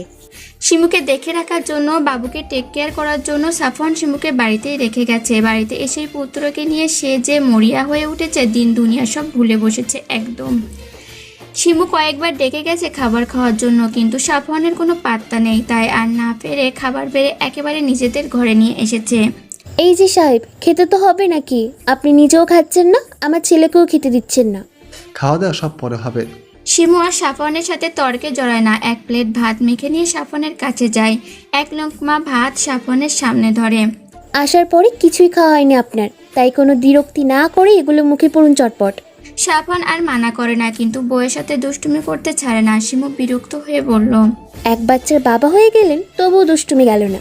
আরেক বছর বাবা হওয়ার প্ল্যান করছি, কি বলো আব্বু?